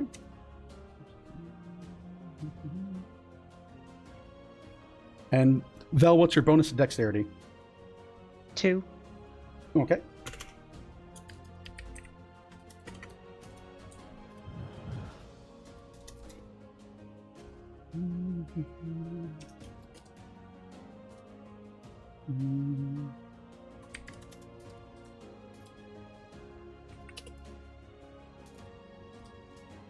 I got everyone here. 1, 2, 3, 4, 5, 6. There we go. All right, so Bucky, let's switch this up real quick. Please hold while the stream slightly refreshes. Ooh, not that one. Nope. There we are. There we go. Let's collect this. Go here. Would it be possible? I know it's kind of late to ask, but could we take like a quick break before combat, or should we wait Sure. till after? That's fine. We got everything rolled. Let's do that here. Let's go there. We'll do this. We'll do... If it works. Is it going to work? Rhythm? Why are you this bad?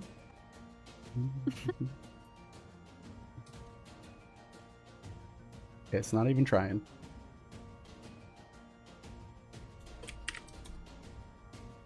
Well, we tried our best. Yeah, no, that's fine. I'm going to just kill Rhythm then. Whoop, we'll do that. Yeah, we'll take a break here then, since we're nearing 9 o'clock as it is. When we come back, we will engage in a wee bit of nighttime combat. For everyone watching, we're going to take, let's call it 15 minutes. So 9:05 is when we'll seek to return. And then we'll be back with more of Second Wake. All right, we'll see you guys soon.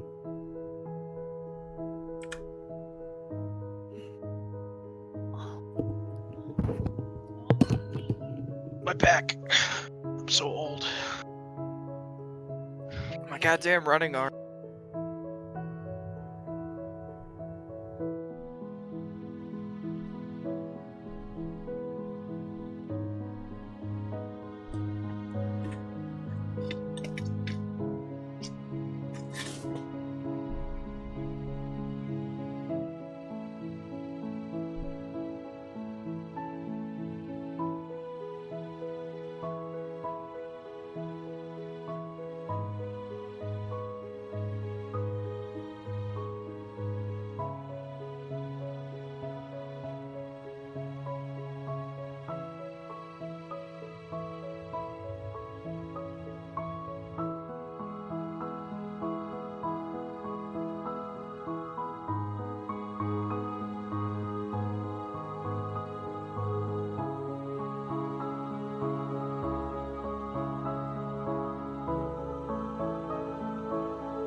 I'm wondering if Rhythm gets confused because it's the same command as Avery. Woohoo. And we're back. Hey guys, welcome back. It might be, honestly, that like if you have two bots that both use the same slash command, could be the equivalent. But welcome back, Boke, blah, blah, blah, blah. Welcome back, folks, to Second Wake. I think people jumped around again. Oh, maybe if Bucky turns his camera on. Does it do it that way? I think so.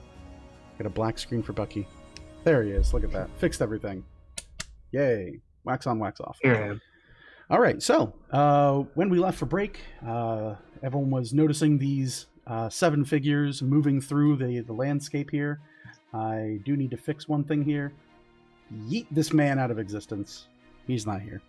Get him the F out. He's running in the woods somewhere. There we go. We'll move him over here.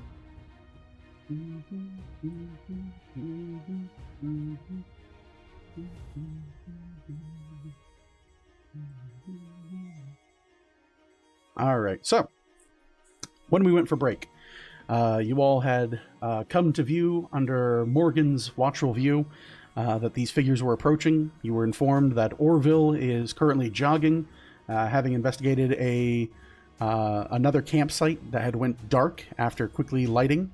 And you have now again seen these creatures, these sun-staring monsters of the day, now at night, reach your camp and begin to drift forward into the open air.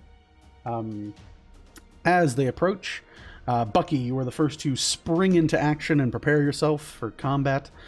You hear echoing out in kind of a coarse whisper that booms, even though it is kind of a raspy voice.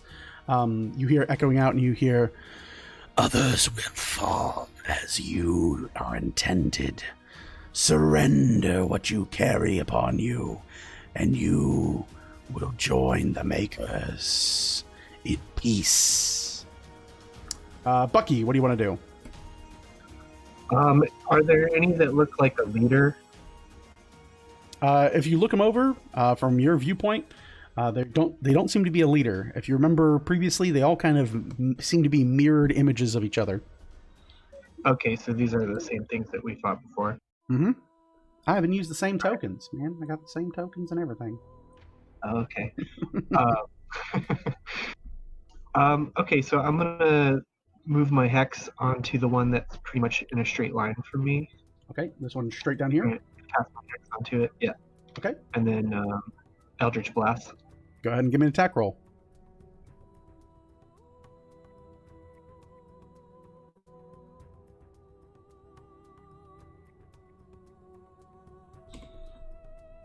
Rolled a 20. A 20? Yes. Oh, so a crit or a total 20? 20. Like a total 20. Okay, gotcha. Yeah, you fire out this this Eldritch Blast, this arcane energy. It forms into your hand, and you cast it forward like your background. And you see this trailing green pale light strike this creature in the chest. Go ahead and roll damage plus your hex. So it's going to be 8 total. 8 points of damage? Yes. All right, you collide this beam of energy straight into this creature. You see it crush into the front of its chest. It kind of hisses out, and you can hear it almost, not so much a groan, but definitely wind being pushed from its body. Is there anything else you wish to do? Is there anywhere I can like hide behind that's close by? Anywhere you can hide behind? There's Colt. You could hide behind Colt. Yeah, I'll get behind Colt. All right, you get behind Colt. You move diagonally back. You stand next to Haka, and you hide behind Colt, who is currently in his sleepwear with a shield and a sword, and ready to go and fight. Oh, I should probably unequip my armor. Yeah, make sure you don't have your AC from your armor if you weren't awake for it. That is Bucky's turn. Then it is these creatures that will go. Jesus. These ones here. This one move up and move up again. It turns and tilts a weary-looking hand towards Moore, and it reaches out for you. Moore, if you could, please make me a intelligence saving throw.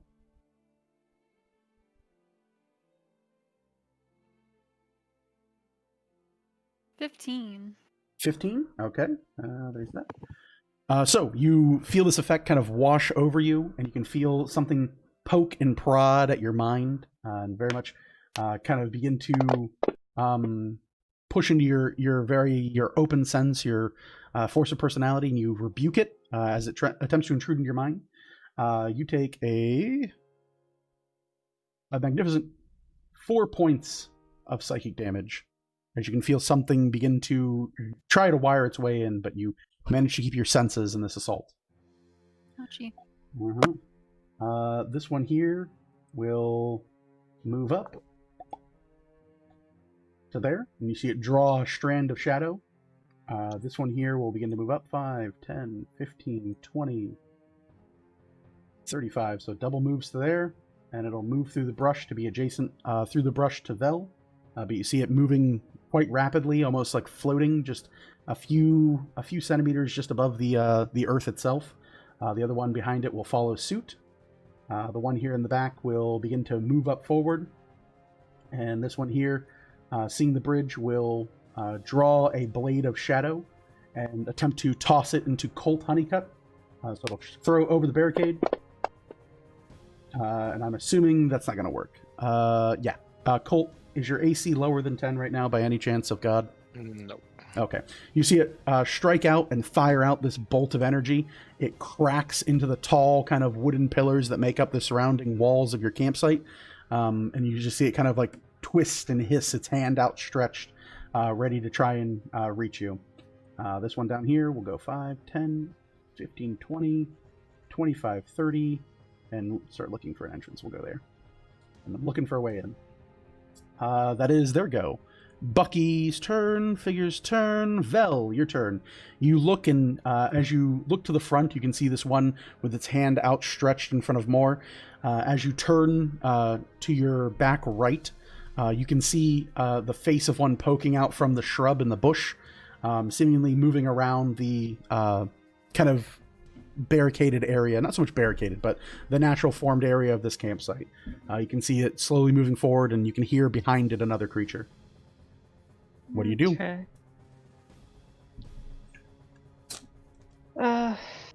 Yeah, let's just toll the dead on the one right next to me. Okay. It needs a what kind of save? Wisdom. Wisdom. I can do that. Yep. Whoa. Oh, there it goes. Only moves the things I move. It's terrible. All right. I got a 15 for wisdom. Okay. So you let out a dolorous bell. Doom! Rings out from the campsite. This creature, outstretching its neck, looks forward, and its pale, listless eyes seem to track, seeming to look for the direction of the bell, and seeming to move with its nose pointed in your direction. Anything else for your turn? Nope, that's all for me. Okay. Let's see here. Morgan, your turn. Okay, quick question. Quick answer. For bonus actions, I have 2 of them. Like, I have cunning action and I have actions in combat, so 2 Correct. weapon fighting. Can I do both of those or no? No, so you can only utilize a bonus action once per turn. So if you're using 2 weapon fighting, you're using your bonus action to deal that second attack attempt, if your first action is to attack. But your cunning action can be triggered in place of that, or vice versa. Okay, so I can attack first and then Correct. decide which one I want to use. Okay. Yep. Cool. I would like to attack the one in my face with my short sword. Okay. You draw your short sword, you thrust it out, or you probably already have it in your hand at this point. Go ahead and make an attack roll. 24. 24 will 1,000% hit. They left their plate mail at home, unfortunately. That's unfortunate. Yep. So go ahead and roll damage. No sneak attack because you don't have an ally within 5 foot, and you didn't have advantage. So just straight up D6 plus your Dex mod.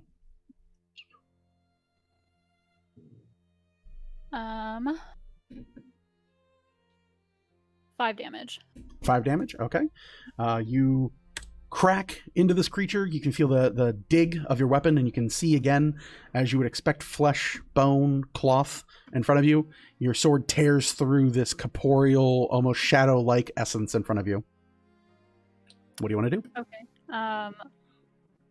I'd like to get the F out of here. Okay. Can I back up a little bit, kind of Like at the See. diagonal? No, to my right. Like, To your right. Like- Okay. So like here? yeah, that's fine. Okay. So if you move Just there, towards them. it will get a free strike on you. Unless you Okay, disengage as your bonus. Because I think cunning action lets you do that. Yeah, I mean, can I like get farther back and hide a little bit? Yeah. So if you disengage, you have a full 30-foot movement. Okay, yeah, Okay. I'll do that. All right, so use your bonus action. You kind of flourish your short sword in front of you. The creature retches back, fearing being slashed again. You take a 5-foot step back and then move your way back through the camp. And somewhere around there, like you want to be towards the back. Yeah, because I think I'm going to take my bow and arrow out next. Okay, not a problem. So that's your move, your bonus, your attack. You're good. Colt, your turn.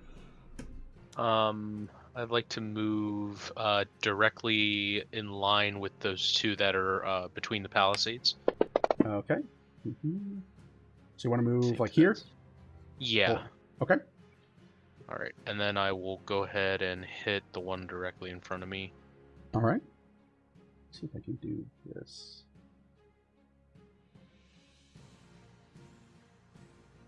There we go. 10 to hit. 10 to hit. You slash out, big heavy swing, and you can see that as it kind of moves its hand in front of you, your sword is stopped by a thick layer of shadow. It stops just a few inches before the creature's hand, and you can hear kind of a hissing, coiling sound echo out from this slash. I have a thing. I could use that.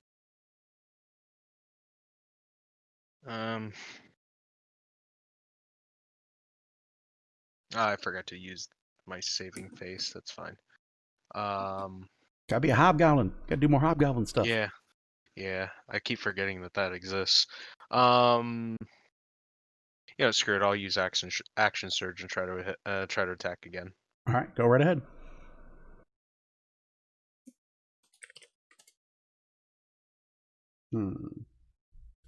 A 13. 13. You strike out, and again, you come across and open wide. You slash into the front of this creature. Go ahead and roll damage. Oh, cool.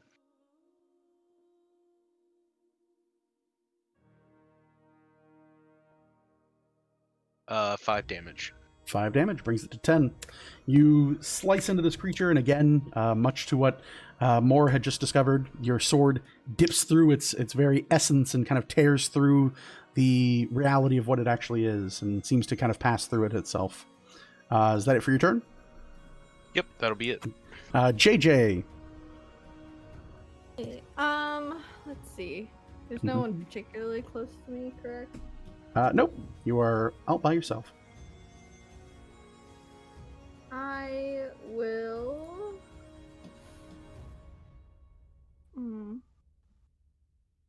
The one that's kind of, I guess, behind Vel.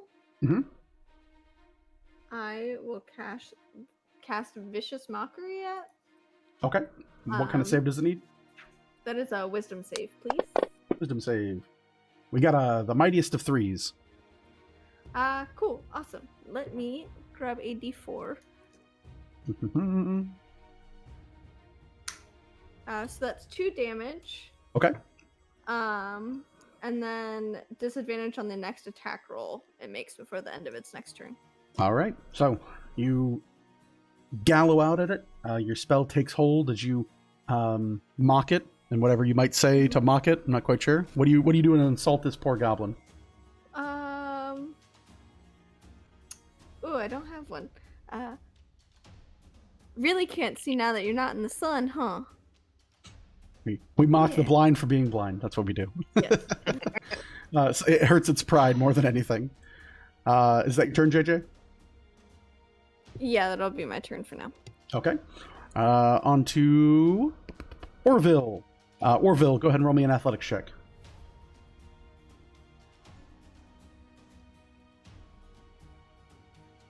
It's a 16, I believe. 16. All right. 16, Woohoo. yeah. Grab your token there. Zoom back in. Fix this all up again. Let's do it like that. There we go. Orville, you finish the end of your move action, coming wide to these creatures. Pick an edge on the north or the south. So anywhere up or down that you want to be on. I'll take on the south edge, just above where your DM portrait is. Just above where my DM portrait. Okay, then we'll do this. Yeah. And we'll do that. So like that? Sure. Okay. If I can be in melee with him, sure. Yeah, sure. So you rush out, you end in melee behind these creatures that had previously in the day blinded you. You end up and your words kind of find themselves in the mouth like, guys, they're coming. Oh, they're already here. Okay. And you take up a fighting stance. What do you want to do? I want to cry out, that's my camp, I don't know you, and then try and kick one in the crotch. Fair enough. Roll a hit.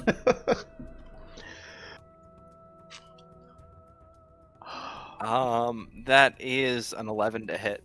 11 to hit, okay.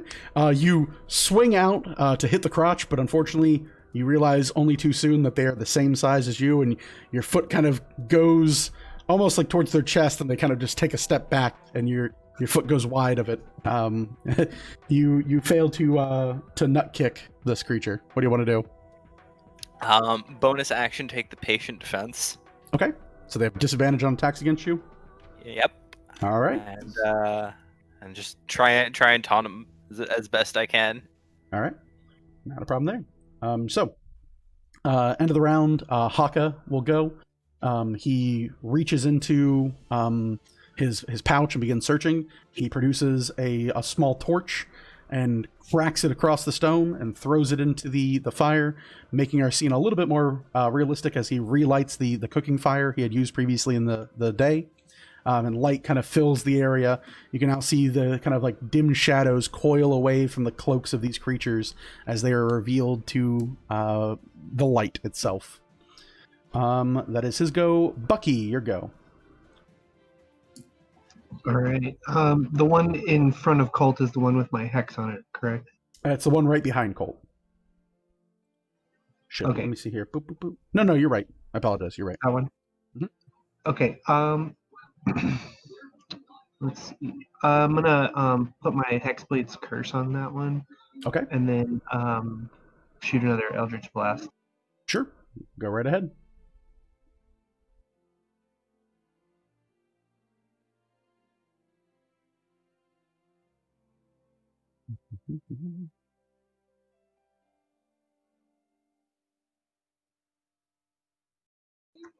Does a 19 hit?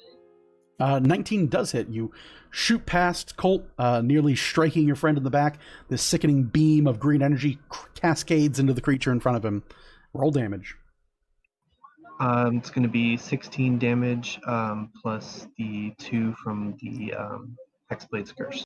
Dope. Yeah, that seems. Yep. That's cool. That's a lot of damage. The creature is not made of flex tape, so he explodes into a collection and clattering of shadows. You see the shadows way down and slam into the ground in the light of the cooking fire. But instead of retreating back south, you see the shadows themselves move and slightly just envelop into the creature behind them.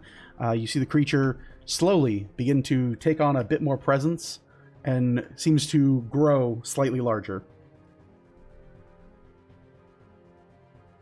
That's not good, guys. All right. Bucky, anything else for your turn? Just a question. Is my hex on that one now since it's merged with the other one?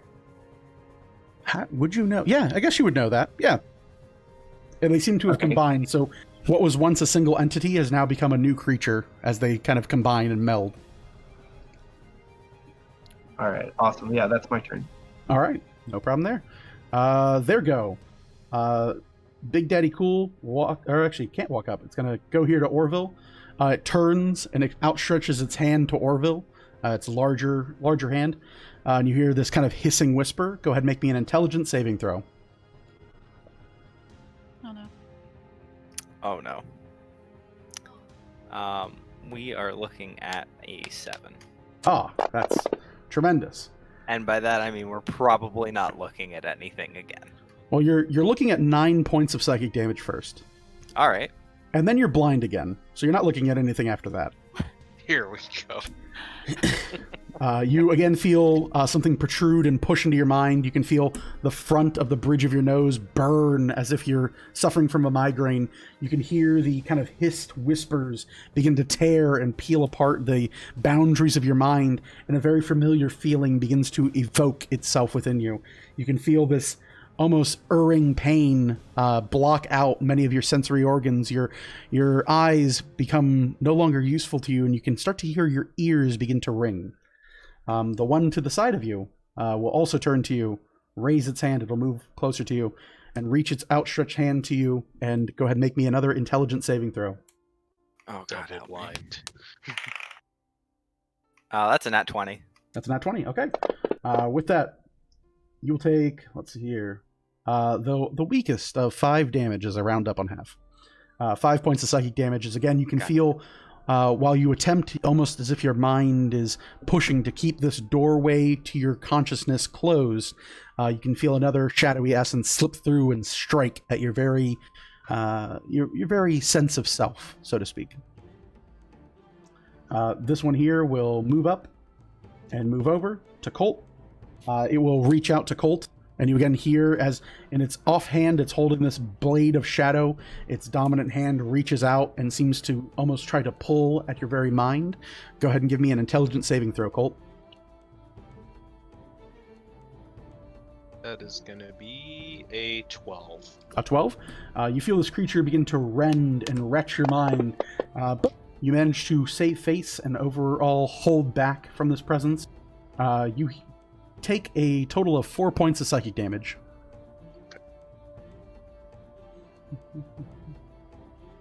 Vel, you can feel the creatures move forward out of the brush. It moves 10 feet with difficult terrain and looks to you. It reaches out again with its outstretched hand, and go ahead and make me an intelligence saving throw. 19. 19. You brush off the assault from this creature, taking a measly 2 points of psychic damage. You can still feel, however, whereas previously you were able to evade and bring fortitude of your mind and spirit against these creatures, something about them seems emboldened, empowered, pushing through this dark mist that they have arrived in. There's something more to them as the sun is no longer hanging overhead. This creature behind it will also move up 10 feet, and it will do the same thing, outreaching its hand to you. Go ahead and make me an intelligence saving throw. Well, I dropped it, but that's what I rolled. It's fine. What'd you get? A natural 1. Natural 1. Oh, the bad stuff. So you're going to take 9 points of psychic damage. That's that bad touch. And as, again, the first assault is merely a knock upon the door of your mind, you can feel the second one burst through like a battering ram. You feel, again, your senses overwhelmed. A migraine forms upon the frontal lobe of your brain. You can feel a burning and an itching across your mind, and your eyes turn from usefulness to merely decorative as you become blind, and you can feel your ears ringing as it seems as almost if they're trying to rob you of your very senses. I am useless. It's creature you can target. The bad stuff. 10, 20, 30, 10, 20, and I'll have to go next turn for that one. Moving through the brush. That is their turn. Vel, you are stricken with blindness. You are a wizard, primarily dominated by your ability to cast. What do you want to do? Yeah, I gotta see what's targeting and doesn't just say C. Hold on a second. No problem. Take your time. So for anyone not aware, the fun things about 5th edition is many wizard spells, magic in 5th edition itself, is primarily based off of visual confirmation, the ability to point, select a target, and a target that you can see does a thing, makes a save, has to get hit, has to avoid an attack. So for many wizards... If it's spell attack, I can roll at disadvantage. Correct. You can just fire it blindly into the darkness. I can't do no magic missile. You can't do no magic missile. Can't see that target. There's somewhere in the universe there is a taupe greenbow, and he is lamenting about what's happening to you. Well, disadvantage is disadvantage no matter disadvantage.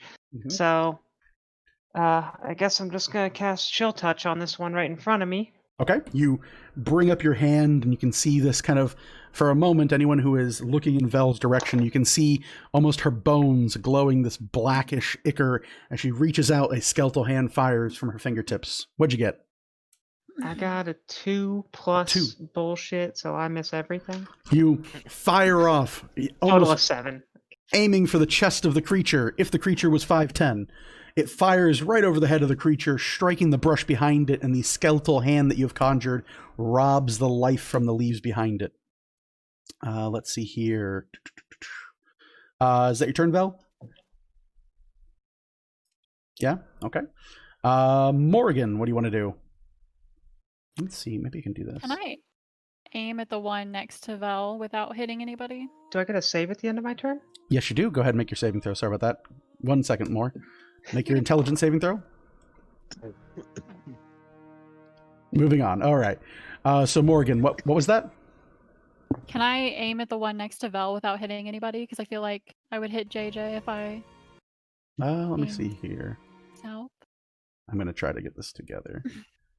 If you want to move, yeah, no, you could fire at the one next to Vel if you'd like. You probably want to step up 5 foot. That way you just avoid everybody. But you can move to there. Yeah, I'll and just probably do that. Yeah. Yeah, you have open ranges if you move one up. Yeah, just in Oh, case. that's too loud.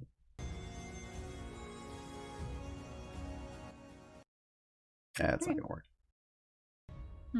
There we go. I'm trying to get the audio to play through because rhythm keeps crashing. But go ahead. Rip.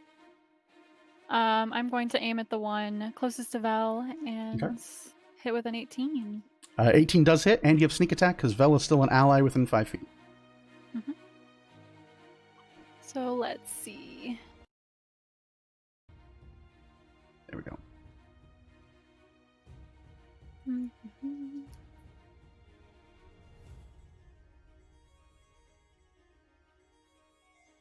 That is 12 12 points. damage. All right, your arrow sinks deep into the chest of the creature. It pierces its hide and flies through its chest. To any normal being, this would probably slay it dead.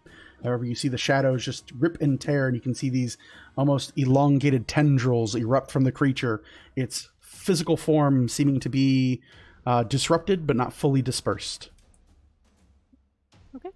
Okay. Is that your go? Yeah. Okay. We're good. Colt, your turn. I will go ahead and I suppose I will swing. Yeah, I'll swing at the one in front of me again. All right, go right ahead.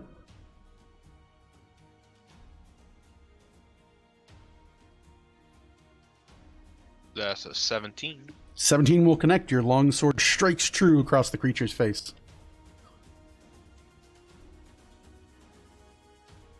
That'll be 10 points of damage. 10 points of damage. It collects through. Let's see here. That one has taken that. That one has taken this. This one is gone. Okay. So 10 points, you said? Yep. Okay. With this fresh opponent, you strike with your longsword. You cleave the front of its head in half, and you see part of its face, almost from the bridge of its nose upward, erupts into these dark, shadowy tendrils. Truly, this is no goblinoid creature at all. It's some inking black mass here in the darkness. Its form almost revealed as these strange abnormalities at night. Is that your turn? My turn. All right. JJ, what do you want to do? I am gonna go ahead and shift. Okay. So I just get some extra movement and. So, what is it when you shift? You become more of a jackalope? More, yeah, kind of more of like a jackalope, Wendy boy kind of hybrid type thing. Do you have like a death howl? Do you have some like terrifying rabbit noise you make? Sure. Alright. That works. I Yeah, will but- add Night that. of the Lupus. You can listen to rabbits scream. Yeah, there we go. It's the most terrifying of. No, you gotta watch it. It's pretty hilarious. Oh God. But I am going to.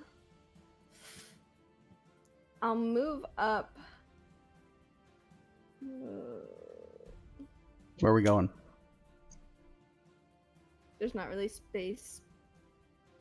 You could go adjacent to Colt, or you could go adjacent to up here. You could go here. Mm-hmm. You got a number of options. Yeah. I will go beside Bucky, I guess. We'll go Beside back Bucky? there. Yeah, and I will attack that one with my rapier. Okay. And Oh. let's hope that I hit.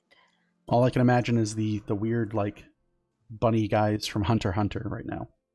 Yeah. Just full anime. There you go. Rushes up, rapier in hand. Woof, big heavy lunge and a jump. What do we get to hit? 13? 13. Your rapier strikes it in the chest. Go ahead and roll damage. Oh, wonderful. Yeah, you say that now. 10 damage? 10 damage. All right. Yes, please. A heavy slice of the rapier cuts into it. Much like before, you manage to rend off one of its arms. You see a black, smoking tendril of darkness erupt out from its physical form, this illusionary case that it seems to be traveling in. It is not slain, but it is definitely wounded. Actually, I'm sorry. That is the one that was just shot. I had the damage mark wrong. That'll bring that one to 24. So yeah, that'll actually do it. My apologies. Whew. So this one will rapidly... Boop. And... much like before, you see the smoke. Whoop.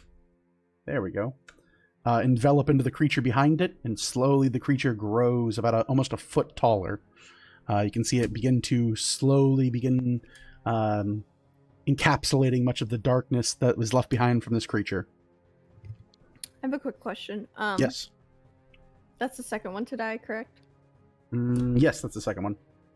And they've all gone back into that same figure. No. So this one up here to your Okay. north, it's almost the closest figure, more or less. Okay. And it seems to retreat Okay, into. Cool. Cool. Thank you. Mm-hmm. All right. So that is your go. Orville, you are blind again, but this is nothing new to you. What do you want to do? We're gonna start kicking, flailing, and You're a million miles away from that microphone. Put that microphone in your mouth. What are you doing? mic rotated. Better? Oh, there you go. Yeah, much better. All right. Well, we're blind. We're out, and we're gonna start kicking, flailing, and hoping to connect on God, anything. Go for it. What do we got? We're rolling a disadvantage here. You sure are. We have a 17 to hit at disadvantage. 17 will hit. Are we hitting for biggie or smalls? Biggies, evens, I guess. Sure, what everyone do. Yeah, we're hitting biggies there. All right, go for it. What do we got for damage? We got 6 points of bludgeoning from a fist. 6 points of bludgeoning to biggie. Takes it, you crack into it, and again, you don't feel the impact. You feel as if your fist moves to the open air, but has a little bit of resistance just to confirm that you had connected. You deal your damage, and that's it. What do you want to do? We're going to keep swinging in that general direction with a flurry of blows. All right, you dig deep, use a key point, make your extra 2 attacks, go right ahead. All right. That first one's going to be a 9 to hit. 9 to hit, you swing wide of the creature. You don't feel the resistance in the air. And the next one's a nat 1. Again, you find and lose your footing. You nearly strike the rock beside you. Oop. Oh, that's going to kill me, isn't it? Was that rhythm or? Yeah, it was. Of course it was. Okay. Let me kill this thing. Hold on.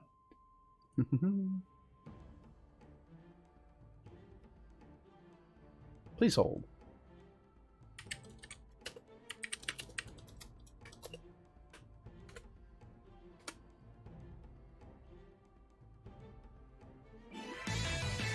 Oh, we're not doing that. There we go. We'll do that. We'll pause that. We'll do this. Please wait while this DM refreshes all this crap. There we go. That. And play this.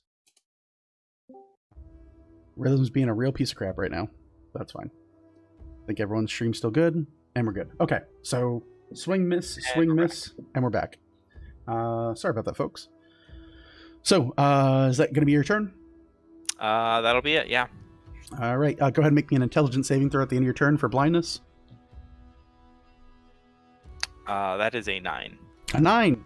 You remain being blind. You can feel the tremoring fingers of something else push its way into your mind and begin to pull back what makes Orville. Bucky, your go. It's getting rather crowded by the back of the camp. Oh, I'm sorry. Before Bucky's turn, I have him right here. Haka will look forward. He will jump between the fire and itself and rush forward to help guard the flank with Colt. He will swing with his main hand and net himself a, let's see here, +5, 8.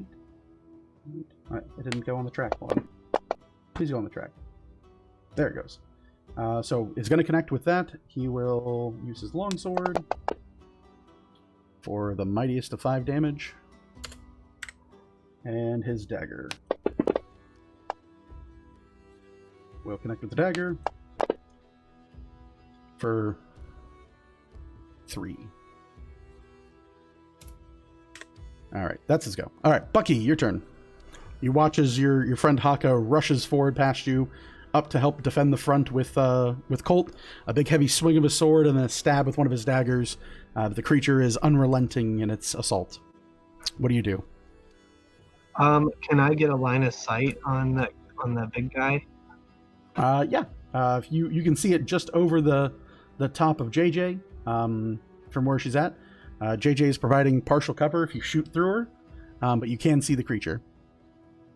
What about the one that's in front of Colt and Haka? Would I be able to hit that with anything from where I'm standing? If you move diagonally, you could.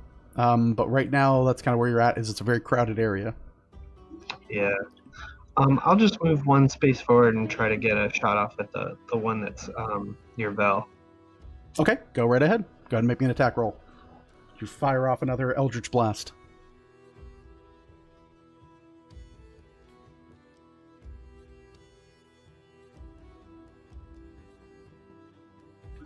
17. 17 will connect. And that's for 12 damage total. For 12 damage total on this guy. So that brings him to that. All right, yeah, you strike again. A big beam of energy crashes into its chest. It disrupts the shadowy mass that creates much of its body. You see it kind of spilling out onto the ground itself, but it continues to stand and harrow down on you and your friends. Is that your turn? That's my turn. All right. The figures. Figure 1 here in the front will take a kind of a point and a nod at our dear friend Colt. Colt, go ahead and give me an intelligence saving throw.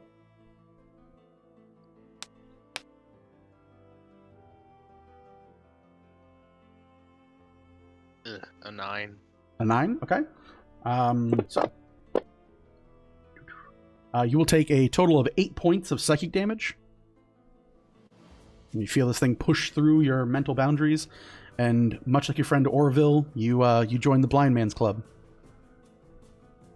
Awesome. Speaking of Orville, you begin to feel a presence around you.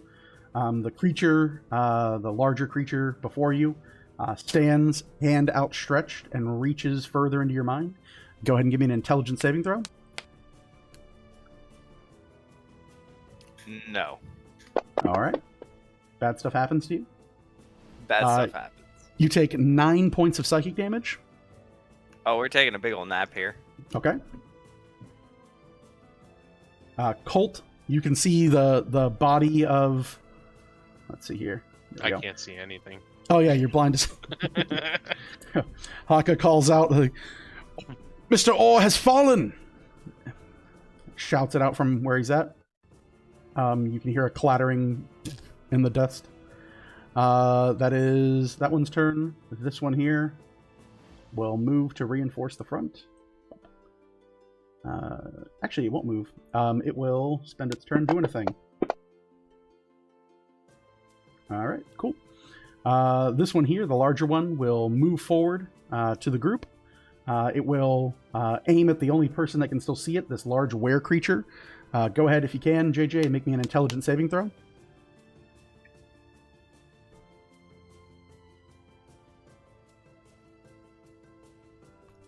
That's an 8. That's an 8. Don't worry, I got you. You only take 7 back, though. So you take 7 points of psychic damage. And you are, again, robbed of your sight. You join the land of your friends in this dismal blindness. Is it ending its turn there? Yes, it is. It would be ending its turn next to you. Okay, I'm gonna move back 10 feet. Magic, or? With it's swift stride reaction. Okay. I can move 10 feet if a creature ends its turn within 5 feet of me. All right. No free strikes, or? Nope, no opportunity attacks. Okay, no worries there. So you kind of ball on the backs of your heels as a shifter. This creature strikes out, and you feel it pull from your mind. Reflexively, you hop back 10 feet and remove yourself from the attack of this creature. You hear a bristle in the bush. The creature will succeed. You see more. You can see hopping up on top of the stones. Another one of these creatures kind of lunges itself up. It will dash and move to just be outside of the tent of your employer. And that is their go. Vel, it is your turn. You're having a bad day. Your eyes hurt. You have a migraine. Something's smacking people around. And somewhere you can rest easy knowing a goblin is unconscious. Just the wrong one. The wrong goblin's unconscious. Yeah. But some goblin I don't like is unconscious somewhere. Somewhere, yeah, certainly. I'm not aware of my surroundings. Correct. You can hear But I you can feel hear the this thing still creature. right- Yeah. Yeah, but I don't really know how my allies have moved around. Very true. So I'm just gonna try and chill touch this thing again. All right. At disadvantage, go ahead and roll to hit. Oh, hey, these are numbers. 18. 18 definitely connects. Yeah, 8 points of necrotic. 8 points It of can't necrotic. heal. All right.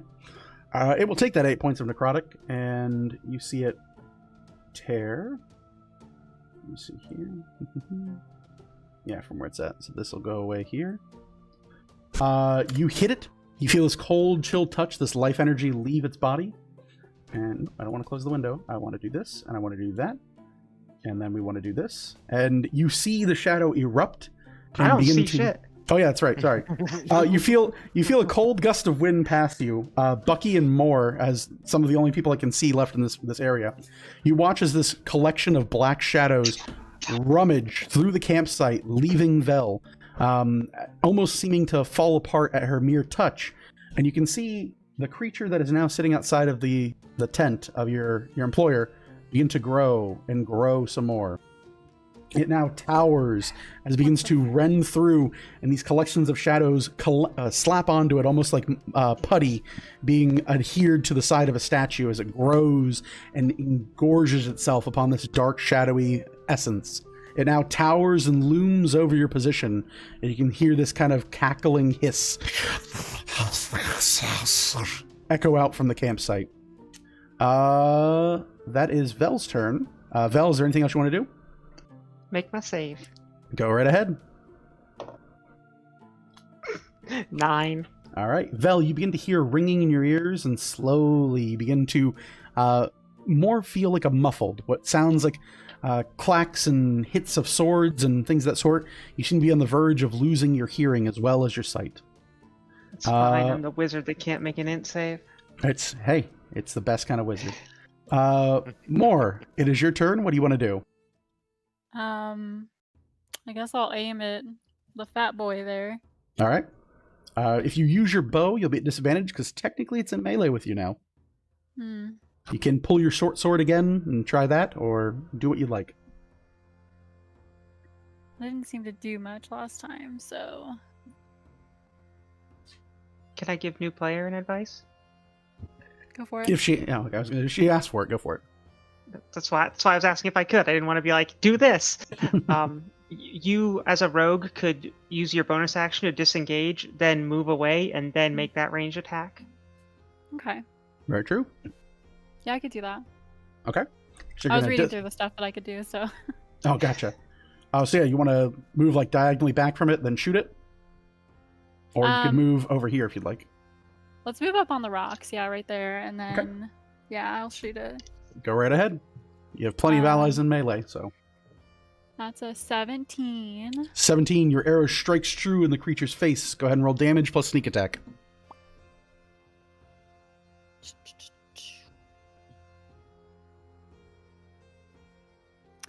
That's a fat 12 damage. 12 damage. Takes it. Every little bit. You carve out a sizable chunk of its shoulder. It explodes into a hailfire of black Icarus shadow. You can see tendrils rend out of its shoulder and begin to create this dark inking mass. This is very calm music for this fight, but that's, you know what? I'm done messing with rhythm. That's how it's going to have to be. All right. So, that is your turn. Colt, you are blind. You're having a bad day. What do you want to do? Let's try to use muscle memory and hit the thing in front of me at All right. disadvantage. Yep. Roll to hit at disadvantage.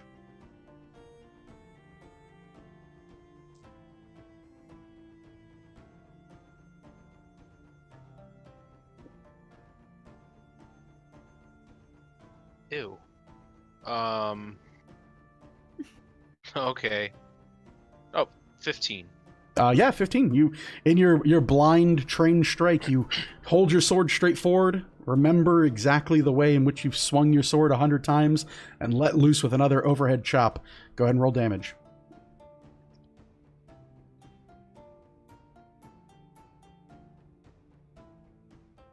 $12 damage. 12 damage. Your strike is true. You cleave the front of this creature's already kind of cut head as it is into twine. It erupts into a number of shadows. It evaporates, and much to what you can't see, it envelops into another creature. The creature behind it takes upon this shadow, the three of them combining and slowly forming into this larger-than-life essence of itself, this collection of withered rags, pale, gaunt, stretched flesh, and no longer before you as a goblin, but a towering mass of black inking darkness. Is that your turn?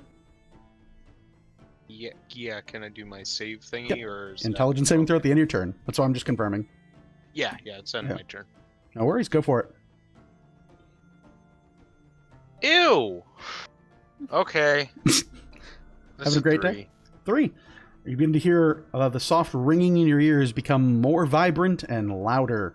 Again, you seem to be, much like Vel, on the cusp of losing your hearing.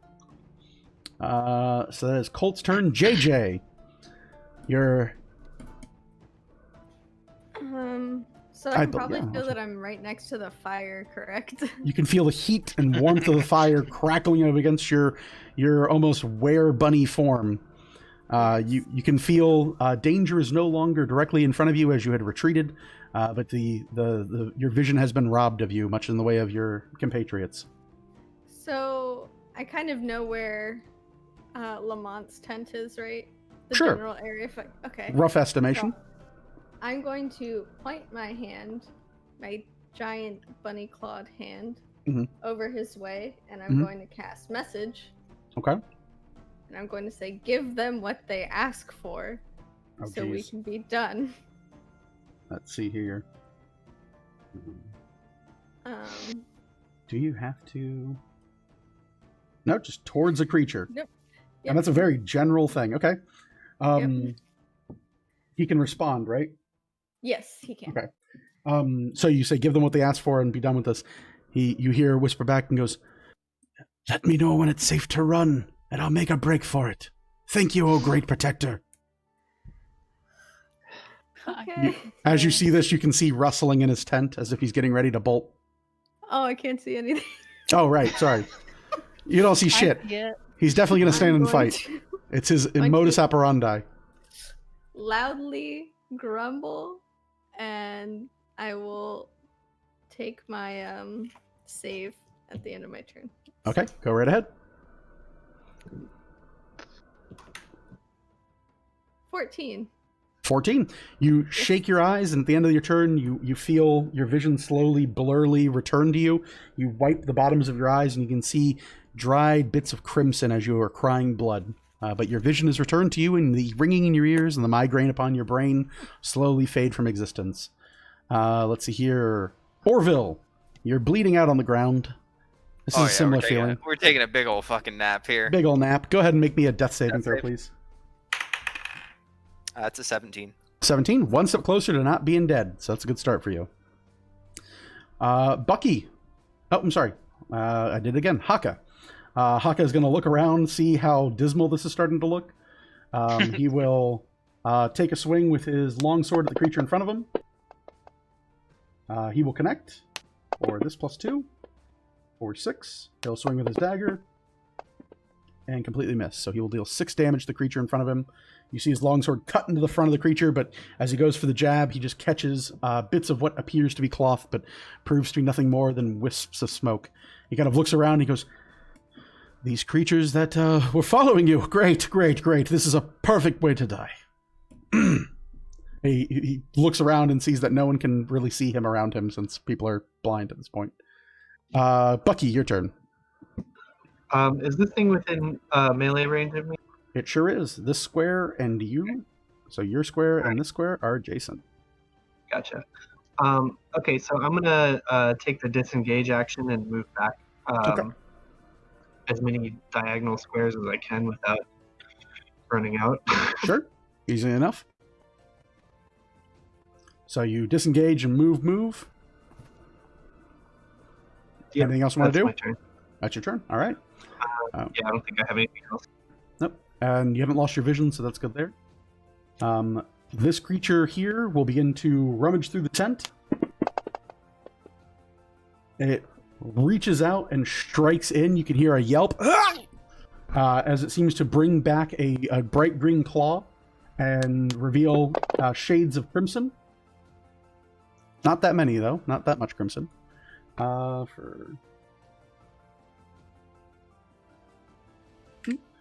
see it reach out and tear through as it brings its claw back out of the tent.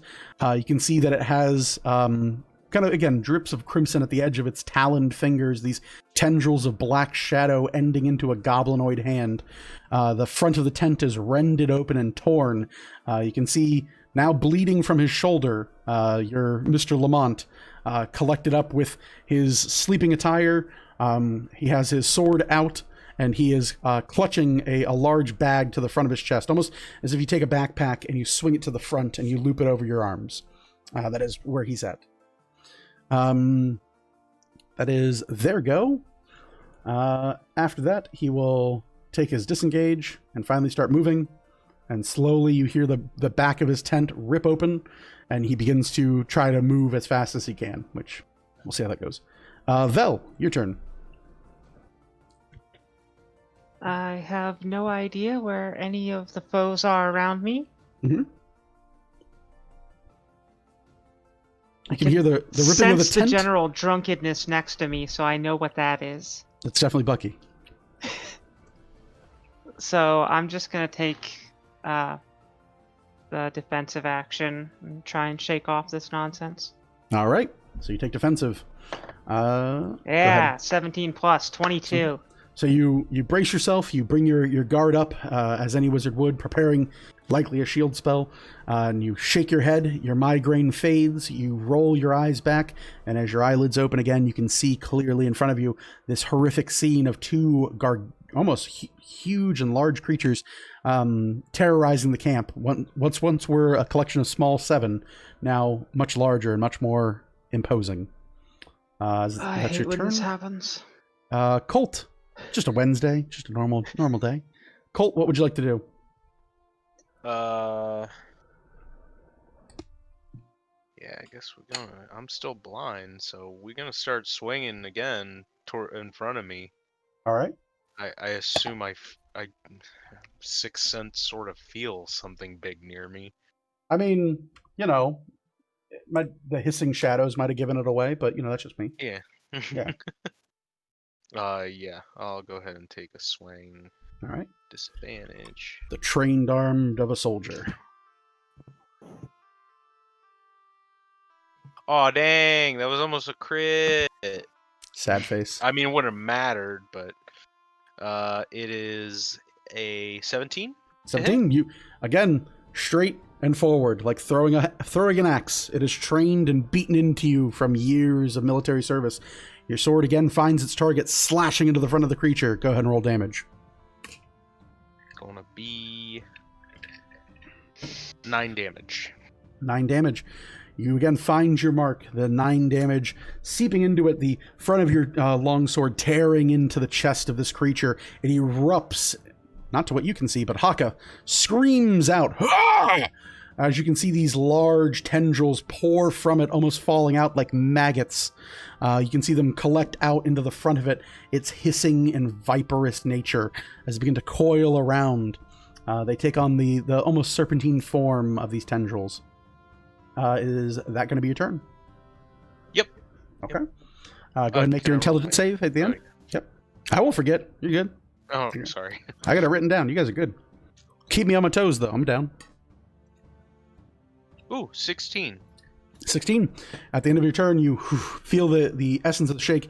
Your vision returns to you. Your migraine fades, and now standing before you in aghast horror is this shadowy abomination, this false approximation of what a cold goblin body used to be, is now this dark entity before you. Is that your go? Oh, that is your go. That's your saving throw. Woo-hoo. Yeah. There we go. Yeah. JJ, your vision being returned to you, you stand now present. You can see these two large creatures, the front of the tent now torn open, and you're still standing in your shifted form. You hear the groans and gaffs of Orville separated from the party and now slowly bleeding out. What do you do? Can I move to be flanking with Haka? Flanking with Haka. Yeah, you could jump up here. Yeah. Yeah, I mean, easily enough, even with the movement speed, you could probably jump up there. Yeah. Oh, okay, cool. I'm gonna take another big ol' swipe with my rapier. I guess it'd be... Actually, you'd have to be there. Have to be 5, there. 20, 30. One up. Yeah, okay. You're good? Oh, you're good. What's your straight line?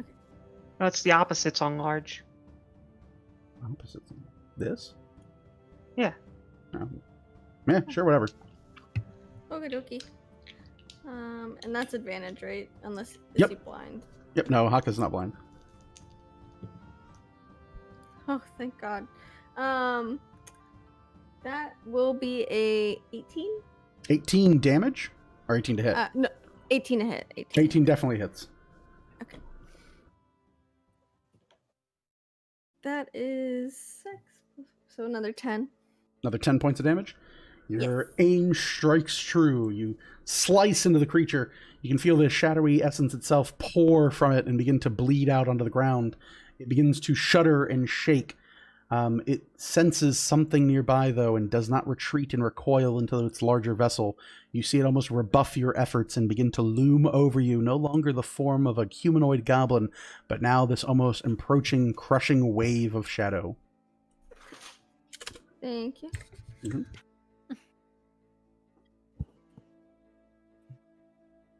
Is that it for your turn? Yes, it is. All right. Orville, the ground is cold and you're full of blood. Please roll death save. That's an 8, Chief. It's an 8. One step closer to dead. We're 1 for 1. Haka will take the lead, seeing that he now has flanked the creature with someone else. He will split his attack. He'll swing his longsword. 13 on the die. Will swing at the one for JJ for 8 points of damage. And with the dagger, that is 5, 6, 7 is 12. Oh, he has advantage. Even less. The dagger again misses.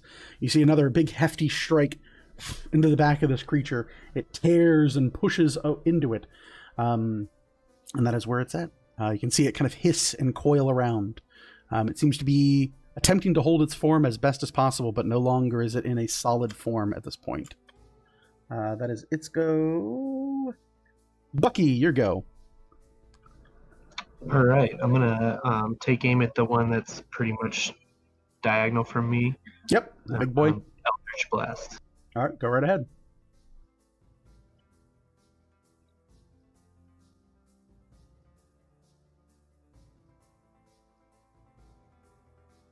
Uh, 22. Yeah, 22. Again, it left its plate mail in the cave. And just go right ahead. And that's 12 damage. 12 damage. All right. Your beam of sickening green energy erupts and eviscerates the creature. A bolt blown through the shadowy, inking masses. It drops like heavy water being spilled onto the landscape and sinks under Haka. It moves through to the creature at the gate and begins again to envelop it. As it moves through, you see its smaller creature join in this last desperate struggle they seem to have. Orville, you get shunted out as you now have this large towering creature. What was once a goblinoid and a collection of retinues now looms over this campsite, its blackened eyes hissing and swirling into masses of twilights of stars. Something about this creature seems to be a creature of the night in every sense of the word. It now looms over the small barricade that once made your campsite and seems malintent on its mind. Bucky, is that your turn? Yes. All right. That's your turn. This creature. The creature will move forward and reach out with a shadowy claw and land it atop Haka. We'll attempt to hit him. Let's see here. Did we go through? I wanted it. Didn't register. All right. Its first big swing lands down. Haka narrowly... Oh, actually, I don't have my armor on. Yeah, no, I am going to get smacked up real quick. Haka struck across the chest for 19... for 23 points of damage. Let's see here. You see these black inking masses tear through the front of him. You hear him gasp out in pain. Blood sprays from the front of his chest, and he starts to gasp, barely holding on for air. You see as it does so, it reaches forward, and you can see it almost begin to pull in Haka, these black tendrils twisting and moving in his direction. He will make an intelligence saving throw. And it'll roll a natural... No, it didn't register. It looked like a natural one. Didn't go through. Nope. The game said F you. It's going to be a natural one no matter what. So you see these tendrils move forward around Haka, and you see them envelop him, and as his reaction, he loses himself and moves forward into the creature. You see these dark tendrils begin to rip and tear at the man, and as he screams out in agony, yeah, that'll do it. As you can only assume the assault and plague that is now affecting his mind, these black tendrils beginning to rip and tear at bits of his flesh like an octopus rending and tearing the scales off of a fish.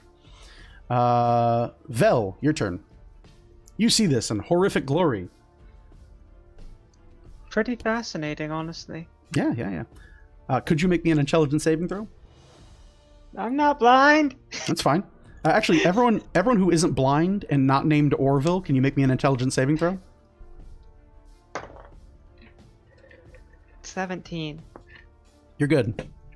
Natural 20. You're good. Bucky. 2. 2? Okay. Morgan. What? 6. 6. And Colt? A natural 5. Natural 5. Ooh, the best naturals. So Morgan, Bucky, and Colt, your sanity score, which is your proficiency modifier plus your intelligence, go ahead and take 1 off of your sanity as you watch this poor man named Haka that you shared a meal with begin to be torn apart, screaming into the void as this creature takes hold of him. His screams will haunt your memories. All right, so Vel, it is your turn. Please go ahead. Right, I will hold my hand out and cast Magic Missile. Go right ahead. This big mofo. Mm-hmm.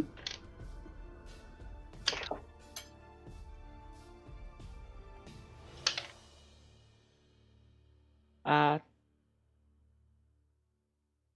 13 points. 13 of force points. damage. All right. You strike true into this creature. These bolts of force energy erupting out and tearing through its almost non-corporeal form. These blankets of shadows erupting and consuming the light of your spell, but you can see them impact and explode deep within its core. Anything else for your turn? I will step back one space closer to the fire and next to Bucky. Yeah, right there. All right. And that's it? Yep. All right. That is your turn. That is Vel's turn. Morgan, What up? it's your turn. What's up with you? I don't know if I got skipped last round, but I think you got shot. You might have. If you did, I'm so sorry. After Vel. No, it's okay. I guess I'm gonna aim at The big guy? lawyer. Yeah. All right. Go right ahead. 14.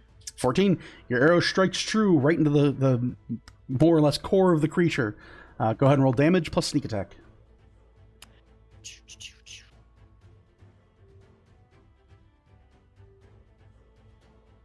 That is 11. 11 points. Mhm.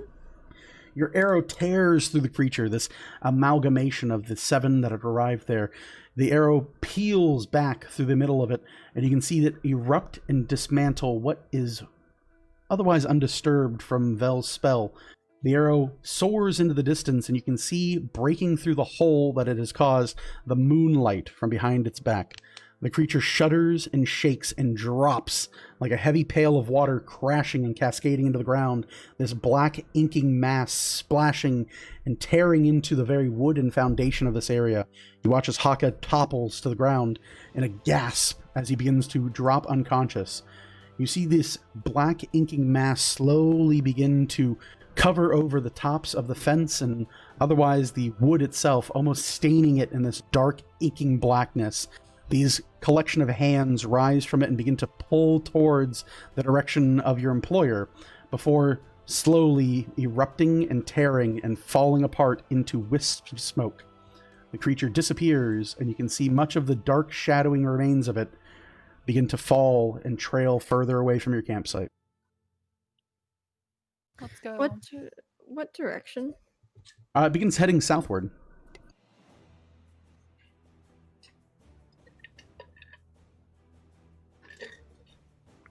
But you are effectively out of combat.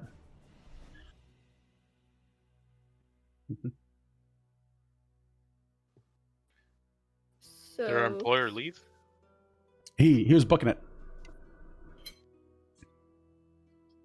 But first things We first, should catch up. well, Colt, is there anything pressing that you want to do?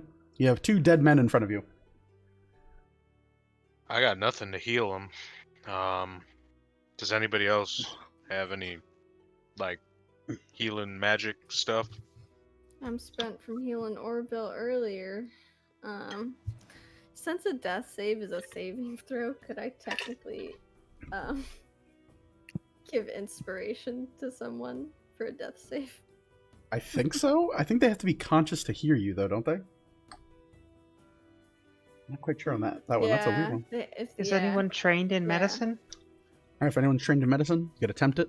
You only need a DC 10 to stabilize them. Ooh, this can be fun. This is I'm not trained how in I bring people back athletics. from the dead, so... Can I athletics someone to life? It's called CPR, and you can certainly try. There's I Just start chest- punching him in the chest. Note said you to trained in what? self, buy a first aid kit. Yeah, Is trained like proficiency? proficiency in. Oh damn. You can always try it. But Yeah, you can always try it. You only need a DC 10 to stabilize somebody. And you Okay. guys So could- whoever could has the do that. highest Way. wisdom is worth trying it. Yeah. So, Colt, do you want to like stand by or try to help somebody? I'm gonna kill somebody, but screw it. I'll try to help Haka. Okay, go ahead and roll a medicine check. You start This chest gonna be compressions. bad. This gonna be bad. Oh wait, can I do this? I don't know. Maybe? Okay, if I fail this real bad, I want to use my saving face. Okay. I Go don't right know ahead. if I can do that. I don't know what it does. does saving face Saving do? face once per short rest. If you miss an attack, fail an ability check or saving throw, you can gain a bonus equal to the number of allies you can see within 30 feet. Yeah, It's an so ability check. that's 1, 2, 3, 4, 5, 6 allies, right? 1, 2, 3, 4, 5, 6. So do you want to use that on Haka, or do you want to attempt to save Orville, since you pretty much give a plus 6? You right, dog. I shouldn't do this on this random NPC. Not that I don't love Haka, but Haka doesn't have to reroll a character if you fuck this up. Let me go over to Orville. Okay, there you Do go. that. Go ahead and roll with your Sorry, mighty... Haka. I just step on his body as I walk You over. can Oh, try let me. and save him. Sorry, bruh. All right. Pressing matters. Go right ahead. All right. Go ahead and give your a medicine check to Orville. Okay. Please don't fail me now. Ooh, oh my god. That one was scary as shit. It stayed there. You son of a bitch. What'd you get? Hold on, I can't even see the medicine thing. It covered it. Uh-oh. Okay, so I rolled a 7 on the dice plus my 1 in medicine plus 6. Okay, so you start chest compressions, you start losing them. You're like, oh god, don't you die on me! Don't you die on me! No one's ever died on me. No, not like Jerry. Not like Jerry. And you're gonna keep doing chest compressions, and you look to your group, and you kind of almost steady yourself. You steel your resolve. You tilt his head. You go for the kiss of life, and Orville, you are stabilized as your half orcan or your hobgoblin friend refuses to fail in the face of his group. Am I conscious? You are stable at 0, so I don't think you're quite conscious. I believe that's still unconscious. You have fluttering visions of a very burly hobgoblin man giving you the old kiss of life. There's a lot of those. Oh yeah. A lot of those. JJ, your turn. Ooh. Mhm. Use those big rabbit feet. Thumper him to life.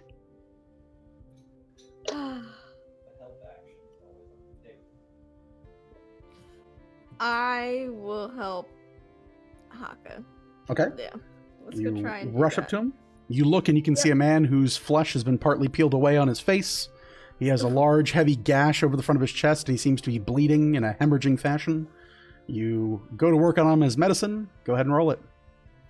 I'm gonna slap myself in the chest for a second so you can do this just You- like at home. You can inspire yourself, but you can certainly try. Oh shit. Yeah, it's an ally. No. Yeah, you can't be your Do own you best have friend. Jack of all trades yet?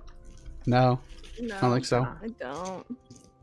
Sadly. Okay, well, let's see if Haka will Let's live Hawk it to or him. die. What do we get? 7. 7. You rush forward to him and you go, oh my god, this is bad. Oh my god, this is bad. You put your hands to it. You're like, I can do this. I can do this. All the motivational talk in the world. You press into his chest and blood sprays out of his mouth. He seems to be a hands are too step big. closer. You're just like, you start clubbing him with your bunny hands. He seems like he's nearer to death than when you started. Orville is stable. Haka is going to make a death saving throw. Haka is hemorrhaging and dying at this point. You see blood pouring from his body. He does not seem like he'll make it for much longer. Bucky, it is your turn. Bucky has a +0 to wisdom, but he's happy to try to revive Haka. You can also try to help somebody if someone else wants to try it too, so you can give somebody advantage. Okay, yeah, I'll do the help action on whoever wants to try next. Sure. You're not trained in medicine, right? Correct. Okay. Well, you can do the Trained quote in unquote medicine. I'm helping. Does anybody have higher Yeah. than a +2? Medicine? Mine's a +1, so you're the best for it. All right. So You can try. Vel, anything you want to do? I'd like to go watch and see how the fates determine if this fellow was going to die or not. All right. You walk It's a- over. Morose curiosity. Gotcha. And more, you're going to go over and attempt the check. Mm-hmm. Go ahead and roll a medicine check at advantage. 22. 22. You rush forward. Bucky's like, he's bleeding. I have an extra shirt in my pack. I don't know. It's more of like it's like a shawl. It's really not bandage. You're like, oh my God. You grab it out of his hands. You wrap it across the front of him. You stabilize him. You start stopping all the bleeding. You look and you see JJ slapping her paws on top of him. You're like, you gotta stop doing this. You gotta stop doing this. And you shoo her off. You wipe his face and make sure that you tilt him so that the blood comes out of his mouth and clears his airway. And Dr. Moore is on the case. You don't even have a limp or a cane, but you've managed to do it. You've cracked the case. Haka stabilizes, and Any shit. Sorry, good. we are officially out of combat at that point. You guys take a look, and let me see here so I can actually get rid of this. Where's that? There we go. That works. Okay, I can do that here. So you guys managed to stabilize Haka. You've ended the fight. You stand now, kind of as you were. Let's see here. Can I do this? Ever. Bam. Woohoo. Mr. Lamont, the danger has passed. You call out to Lamont as you all are getting your bearings. You hear, are we sure? Yep, danger's all gone. Oh, well, very, very good. I had the utmost faith in you. And as he walks out, you can hear the small trotting of the horse. And you can see that he has jumped onto the back of the horse. Reins have been adhered to the horse. And he slowly trots over. He goes, I thought a mounted position to join you might be the best manner to defend this. And you see that he is shirtless. He has his backpack laced through the front, and he is holding a sword, and he is holding the reins very tightly in his hands. So, again, proving once more that the Weavers chosen are the correct people to hire for these sorts of horrible things. Good. So, let's move the campsite and be on our way. I feel very rested, almost like there's enough coffee in me to just make it all the way to Grim Village. I think in one go with no more rests. Bucky is going to kind of saunter over to him and be like, so what do you got that they want? I wouldn't know. My dashing charms has allured many a villain in the past. But, I mean, we had 2 people almost die, for this thing. I mean, it might be a good idea to tell us what we're dealing with here. Well, I think you're dealing with some foul forms of shadows and demonic goblins. Thank goodness your employer was not seriously wounded, and don't worry, I won't hold it against you. The scratches on my back, they'll buff right out. Don't worry about it. I will wear them like a badge of honor. Look, Mr. Lamont, what is the magic item on you? What have you seen? Magic Yes. item on me? No, I don't know what you're speaking of. Pat, I'm still, I guess I'm at the end of my big old bunny form, but I'm gonna pat where I saw like the magic glow area on his body and be like, what is it? I mean, he's in his 90s with one backpack. It's not hard to figure out where it is.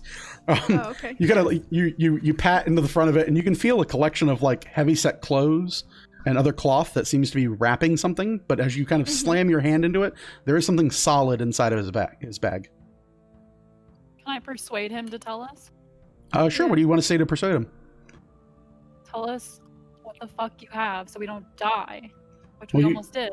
You haven't died. You're doing quite well for yourself. I like- understand. Can I try something? Can I roll for persuasion? Hey, you gotta be able to actually be persuasive. This is a Korean game. Yeah, that's in my games. I will always allow the roll if they're open to being persuaded. At this point, unless you have a compelling argument for him, which many people have tried already, he's just. I want to try something new though, That's if I may. It seems life or death to him. Yep, go right ahead. What do you want to try? I would like to cast prestidigitation and create a sensory effect of like a black cloud around his bag. Mhm. And then I would like to just tell him, I can sense the same as those creatures. I possess the same dark energy they do. So what is it that I've sensed this whole time? Tell us now, or I may just have to find out. Go ahead and roll intimidation or deception, your choice. Can I come to consciousness at this point? You are gasping for air. In an hour, you certainly can. They're all dead. They're all dead. I mean, 19 deception. 19 deception. Let's see here. Woohoo! He looks at you and goes, well, and he starts like trying to like not pat but like waft the black energy you've put near his bag away from it. And he goes, well, I see your point. Perhaps it might be in the interest, as Miss Morgan has said, that you are aware of what is going on here. I was able to come into contact with a certain party that wanted to see a certain item delivered far to the north. Now, I was able to hire you with some of the last of my funds to protect me as far as Grim Village, and I'm hoping that my contacts in Grim Village will further finance our expedition to where this very precious cargo needs to go. I think it is only right to say it is for your best interest that you not know what this item truly is. I think simply to say it is a relic of Otnam. Is it in Orville's best interest? Because, I mean, look at the guy. He looks at him, and as Orville's gasping for air and still fluttering between conscious and not conscious, screaming about people all being dead and grumbling almost like a person waking from a nightmare, he looks at him and he goes, oh, no, he'll be fine. I mean, I've seen many goblins act like that. He seems great. Look how full of life he is and energy. You said it's a relic of what? What is he referring to? Artnam. So I've actually moved the map to where it is. The Delightful Land. Mm-hmm. Delightful land. I like this place. The Bay of No, I Dread. think it is in our That best sounds interest to know what this is and what party you serve. We also almost got an innocent person killed, sir. Specifically, Your life? I would many questions all at once and answers none to be found. Well, Weaver's chosen. If you could please see it in your interest. Again, I think it is in your best interest to simply note that yes, we are dealing with dangerous cargo, and if there is something in that sense that is in the way or lieu of compensation, I can assure you that my financiers and partners will be more than happy to come to terms with whatever this little incident might be worth to you. Now, that being said, I believe we can all be rather amicable, and I cannot unfortunately disclose the particulars of this arrangement. It's not just my life at that point, but just for knowing I would fear for each of you. And you see how kind it is that I'm trying to spare you? Please, I ask that you not press further on this point. Just know it is a relic from Otnam, and it is a relic that needs to be given to the correct individuals. And the fewer people that know about it, the better. Colt, Yes. did you not promise our financier here a wonderful present if these things came after us again? I did, didn't I? Well, I will remind you, Mr. Colt, I am truly among your counted favorites. Of course. I'm gonna walk over to him and I'm gonna put an arm around him and slap him on the side. We're all friends here. It'd be more like his hip. He's still on horseback. Oh, okay. Yeah. Okay, so yeah, I'm gonna slap him right on the right on his hip. We're all friends here. We No certainly need for are. Anything uncivil, right? Correct. And again, Mr. Honeycutt, if I can say, Mr. Honeycutt, you are a ferocious fighter and a truly an investment for anyone who is involved in militaristic combat. Truly, I honor you, and I hope you honor me as well. you can certainly see my point here. As a military man yourself, there are a number of things the average soldier should not be made aware of. What would even knowing help you?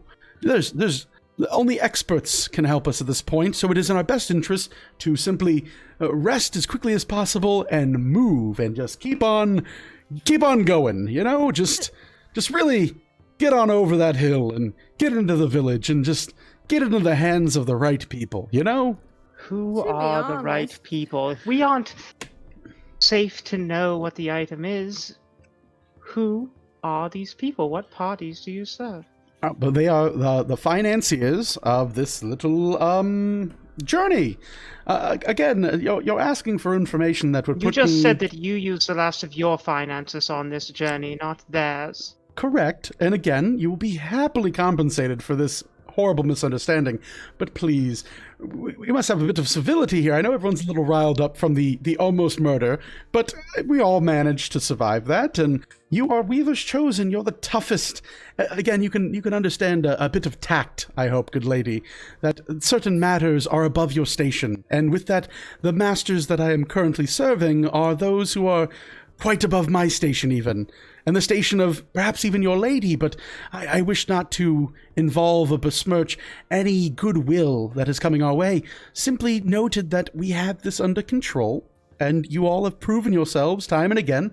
I can assure you, my fellow financiers are quite generous to those who help us, and those who are willing to turn a deaf ear and a blind eye to such things. I can tell you, knowing would make no difference in your lives. Can I just... Oh, go ahead. Oh, you can go ahead. No, go ahead. Go ahead. Can I just mention that I don't think that you informed Our Lady that we would be transporting extra goods. And at that point, what's to stop us from just taking the wagon of meats and other things that we were charged to take and leaving you to your own devices? Well, go ahead and give me an intimidation check for that. You have advantage because he's already afraid of Vel at this point, and the group in general is really pressing him at this point. So go ahead and roll at advantage.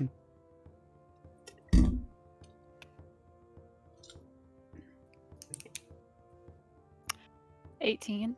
18. He goes, well, I will of course remind you that your lady accepted a contract to transport both myself and my goods, this proposed cart, safely to Grim Village, and of course you would want to ensure that this is done, yes, and we can all be civil here. Of course, while your lady was not made aware of it, I do apologize for the ruse of not truly making myself available to explanation for the real reason I was so eager to pay such a hefty sum as to recruit Weaver's Chosen for this task. Truly, I thought this would be nothing. I was not aware of the dangers that, well, were imparted more than that of the ability and capabilities of Weaver's Chosen such as yourself. Truly, I think we can come to an agreement here, yes? Can JJ walk up and attempt to grab the bag away, or whatever is holding said item away from him? It's a backpack. He's got it over each shoulder. She wants to try and yank it off of him. You can yank it, but he's got two straps over each shoulder. Yeah. Is he on a saddle? No, he's just on a bare back of a horse. Oh, perfect. Oh, shit. I'm gonna slap that horse right on the ass as hard as I can. All right, go ahead and roll animal handling check.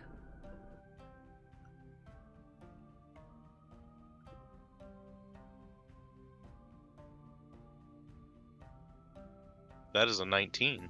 All right, you slap the horse bucks and rears. Your employer, Mr. Lamont, falls from the horse, tumbles down into the dirt, and rolls about 3 times before landing flat on his back. He lays there looking up and begins trembling, having dropped his sword in his hand and the reins. He lands there and goes, "Oh, please don't kill me. Please, I'm so sorry. Please don't kill me." No, I'm sorry, bud. There was a bug on that horse's ass. I was just getting it for you. He begins to kind of roll and to curl into himself in the fetal position, covering the bag like a mother would a child. Just please, I'm sorry. Just let the nightmare end. Please, I'm sorry. Can Don't someone kill just me. Hold him down so I can get the thing out of the bag. Perhaps. Here, let me help you up, friend. I'm gonna reach out a hand to help him up. He looks to you, and he at this point he is very frightened of you. He goes, please, I can stand by myself. Please hurt me no more. I'm not gonna hurt you. Just grab my hand. He roll persuasion at this point because he is afraid of Vel and Morgan at this point. It's not deception. I'm not gonna hurt him. No, it's fine. He's just afraid of you guys. I'd almost say roll animal handling again because he's frightened.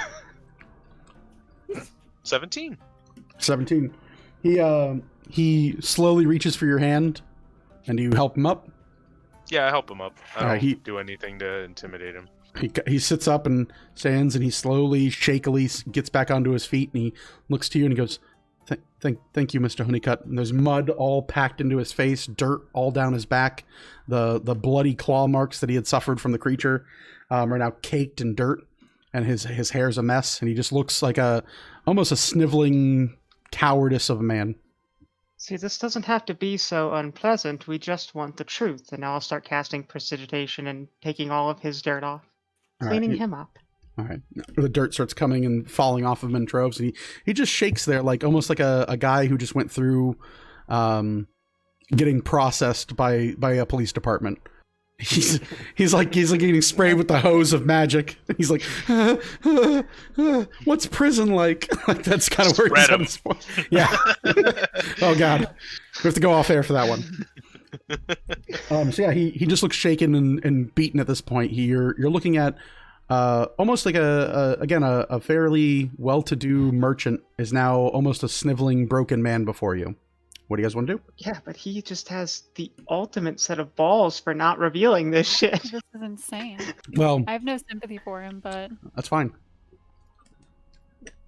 I mean, if we're lacking feel bad. sympathy, there's I'm starting to feel bad. I don't want to hurt this man anymore. he almost killed Orville. I mean, he didn't kill him. Random guy. his actions. And I'm His just actions saying, have almost I'm killed saying him. there's a camp full of dead bodies half a mile down the way. He might blend in real good. He shakes and looks up and looks at Orville. Or actually, Orville's still kind of like in and out of it, but yeah, we'll say you come to. You gotta he looks over, he's like, please don't kill me. I'm doing so much to avoid being killed as it is. Please don't kill me. Just tell them what they want to hear. What else do you want to know? If I tell you any more than this, I'm as good as dead anyway. If I tell you everything that you How want, does that change where you're at now? well, No one needs to know that He- he told us. well, he looks at Orville as Orville says, "Where does this change right now?" He goes, "Well, I'm appealing to Weaver's Chosen. I'm appealing to people who should be champions. I'm appealing to those who should stand in the way of darkness and stand up for the living folk. I didn't realize I had hired a band of ruffians from a local inn. My apologies."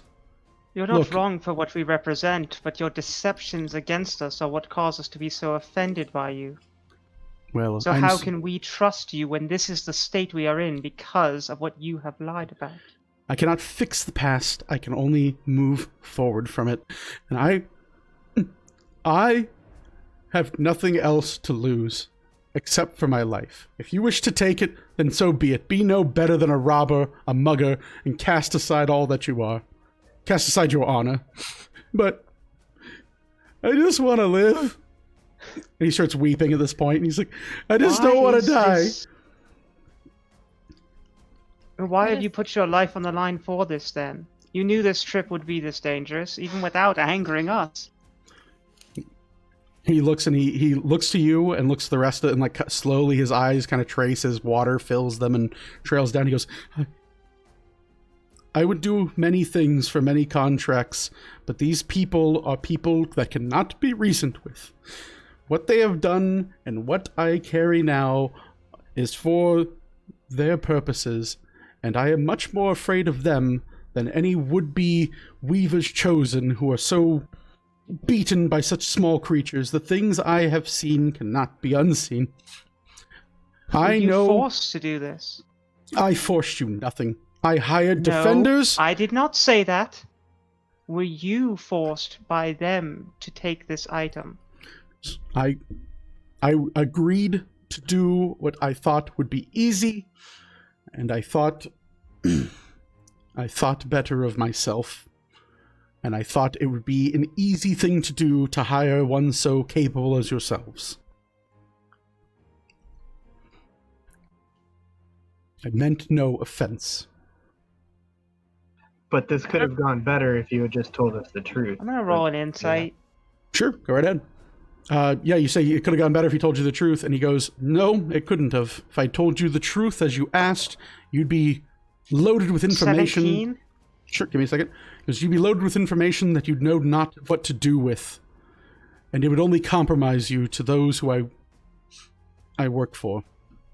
And what are you rolling insight on? Just he's crying? If there's any lies in what he's saying, how true is his fear of them? No. Like, is his position so nothing? Yeah, the read you get is that this is a merchant. He doesn't seem to be lying about what his occupation was or is. He is a person who very much is more afraid of whatever or whoever employed him and is tasking him with transporting this item he's carrying, this unknown thing. And it's to the point now where the prodding, poking, and taunting of murdering him and killing him is less terrifying to him than whatever it is that these people will do to him if he breaks his word. So all right, Mr. Because with you guys, it's black and white. You can definitely tell that with you guys, it's life or death. With the other people, you can tell something is more terrifying to him than death when it comes to these individuals. But who threatened to kill him out of us? Like 3 people. No. I mean, I didn't. Orville Well, points at Orville. Orville did. I I punch him threatened in the face. like weird mystic shit, but I didn't technically say I'd harm him. I threatened to punch him in the face twice, and then Mhm. I didn't. I still haven't done it. I knocked him off his horse, and I said I just killed a fly on the Yeah. horse's ass. So even Yes. even to that His- extent, his- then is the most your his group has fears done. are more legitimate. Yeah, it's like, oh, we're gonna beat you up and beat the shit out of you, and he's like, okay, that's fine. It's like, oh, we're gonna kill you. He goes, okay, still not more afraid of you than the other people.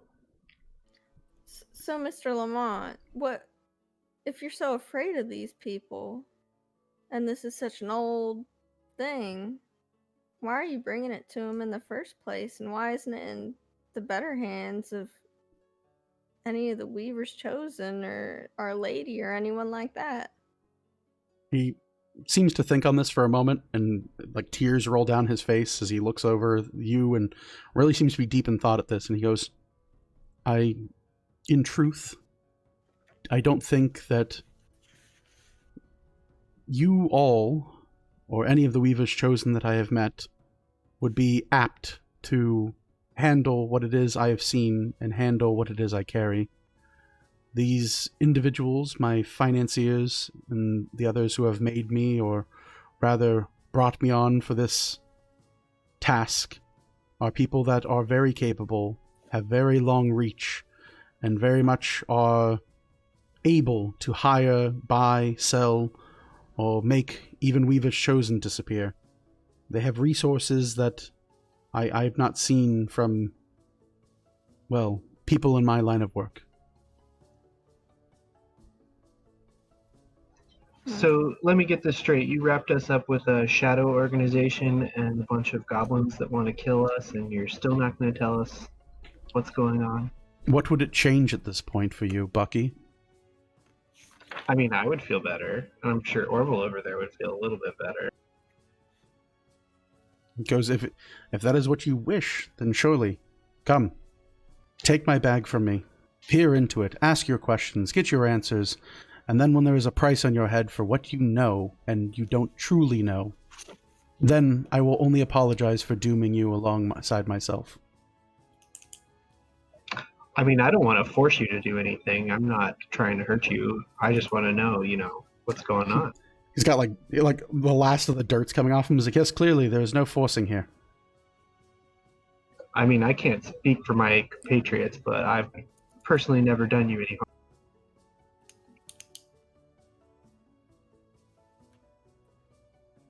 He stares at this point. He goes, You haven't? He goes, but here we are. I'm in my blasted underwear, and fearing for my life in the middle of the night, nearly a day out from our destination, and then we can be done with one another. Oh, we'll get you where you want to go. We just, we have to protect ourselves as well. I think you've more than adequately done that at this point.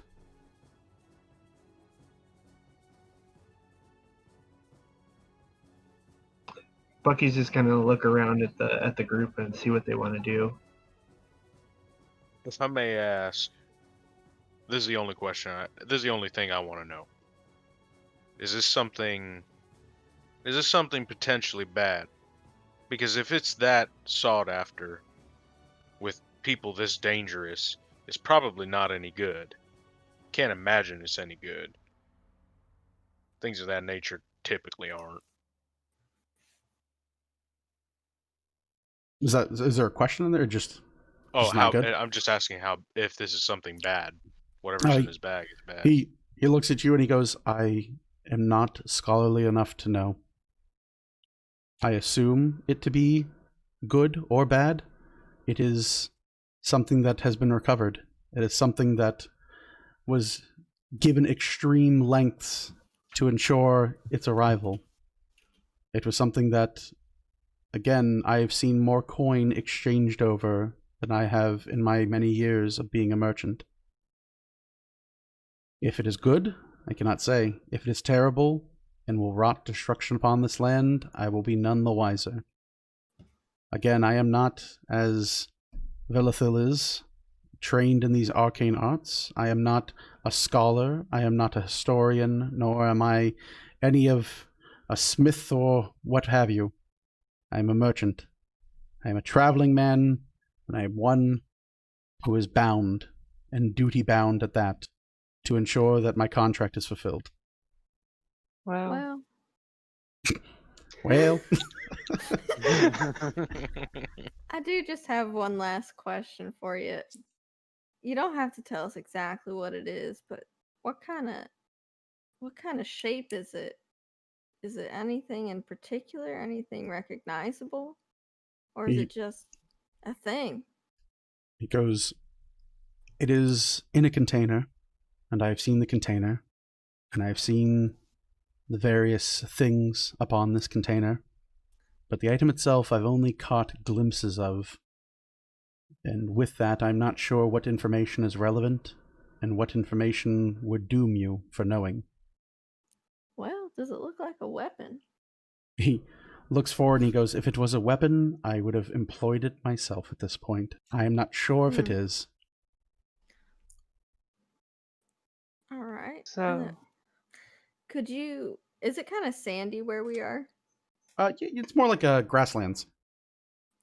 Could you draw maybe a couple of the symbols in the sand? He goes, on the box? You ask something that is, well, again, beyond my ability. I'm not an artist or a mage. These sigils I've seen in passing, but as soon as it was handed to me, I was instructed to keep it hidden and keep it out of sight and out of mind. And I have done my utmost to do that, so that I may not be pressed to see that I have betrayed or otherwise lied to my financiers. That is fair, sir. Again, just asking for mercy at this point. Apologies for deceiving you. Whatever the cost is, I will find a way to pay it to you. I do not wish any ill will to any of you. I just simply wish to arrive and be done with this in good spirits. So here's where our options are. We press forward and perhaps curse ourselves in this instance, demanding to see it, forcing it from him. He cannot stop us, but that is a little uncouth, even with my curiosity to know what it is. Or we can move on and let it be delivered.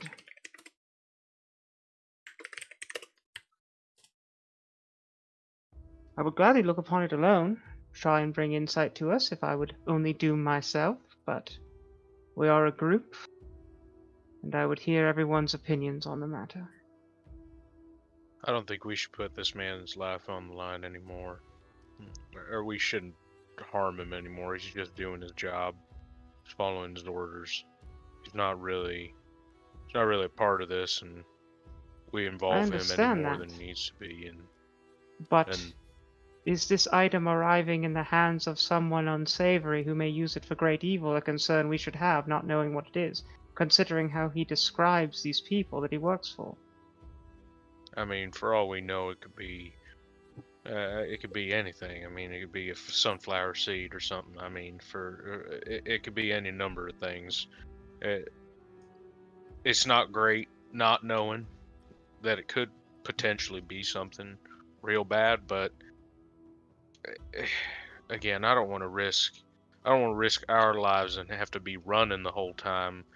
You know, we've got ourselves a mission that we got to complete already, and on top of it, I don't want to risk this poor man's life. We've already made him cry. Look at the poor sap. He's bawling and shit. He's got snot all over him. Like it's not a pretty sight. I feel bad for him. I shouldn't have threatened him. I feel real terrible about it.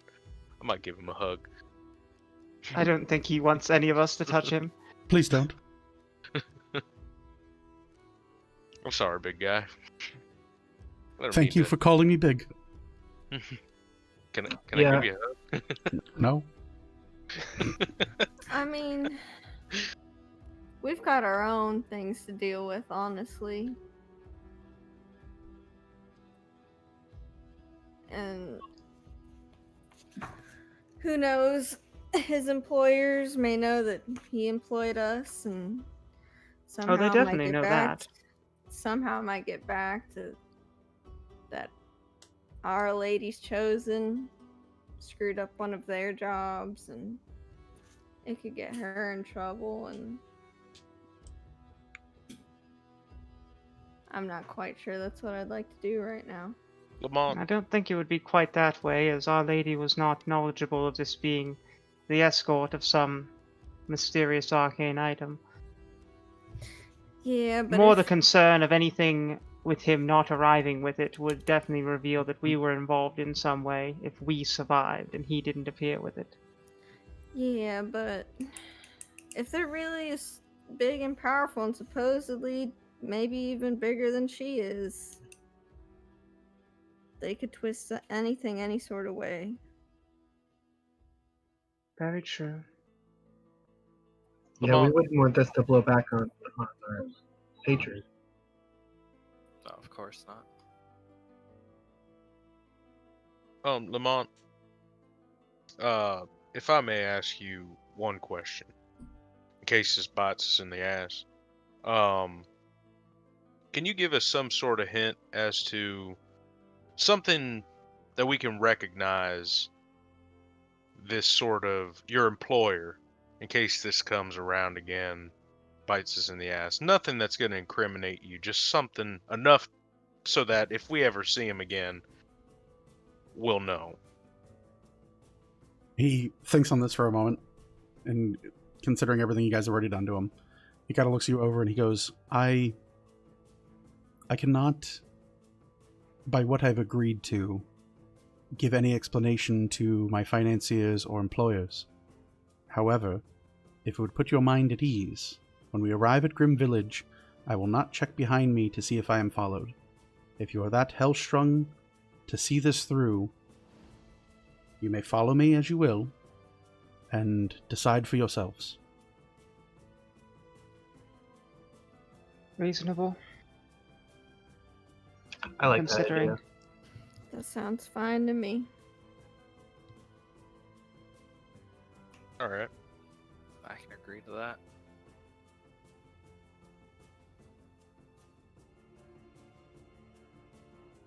But damn, I could sure use a goddamn nap.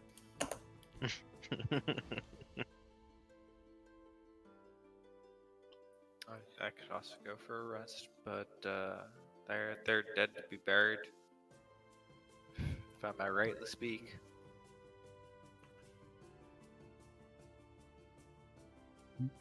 Fair enough. So, with that, your guys' plan is what? Complete the long rest and then go and bury the camp of hunters? Yeah, we could probably make a funeral pyre or something and save ourselves some time. What a waste of good material. Oof. All right, then. So, we are quite past time this time, but I feel like it was good to get this point through and this scene in. So, that is where we will call it for tonight. For everyone who stuck with us for our extended runtime, I really appreciate it. I know I said last week sometimes it'll go later than 10. It's a bit later even than that, so I do apologize for that. For everyone else, if you didn't tough it out, I'll put the VOD up on, I think it's up on YouTube. I think I started a YouTube channel this week, so look for that. It'll be under Second Wake D&D. For all of my players, thank you for hopefully having fun. I know it's frustrating, but it is the beginning of what you're going to be experiencing. With that, for everyone here, thanks for watching, guys. Hope you guys have a great night, and hopefully we'll see you next week if you're still having fun. Take care. Bye. Bye. Bye. Bye, guys.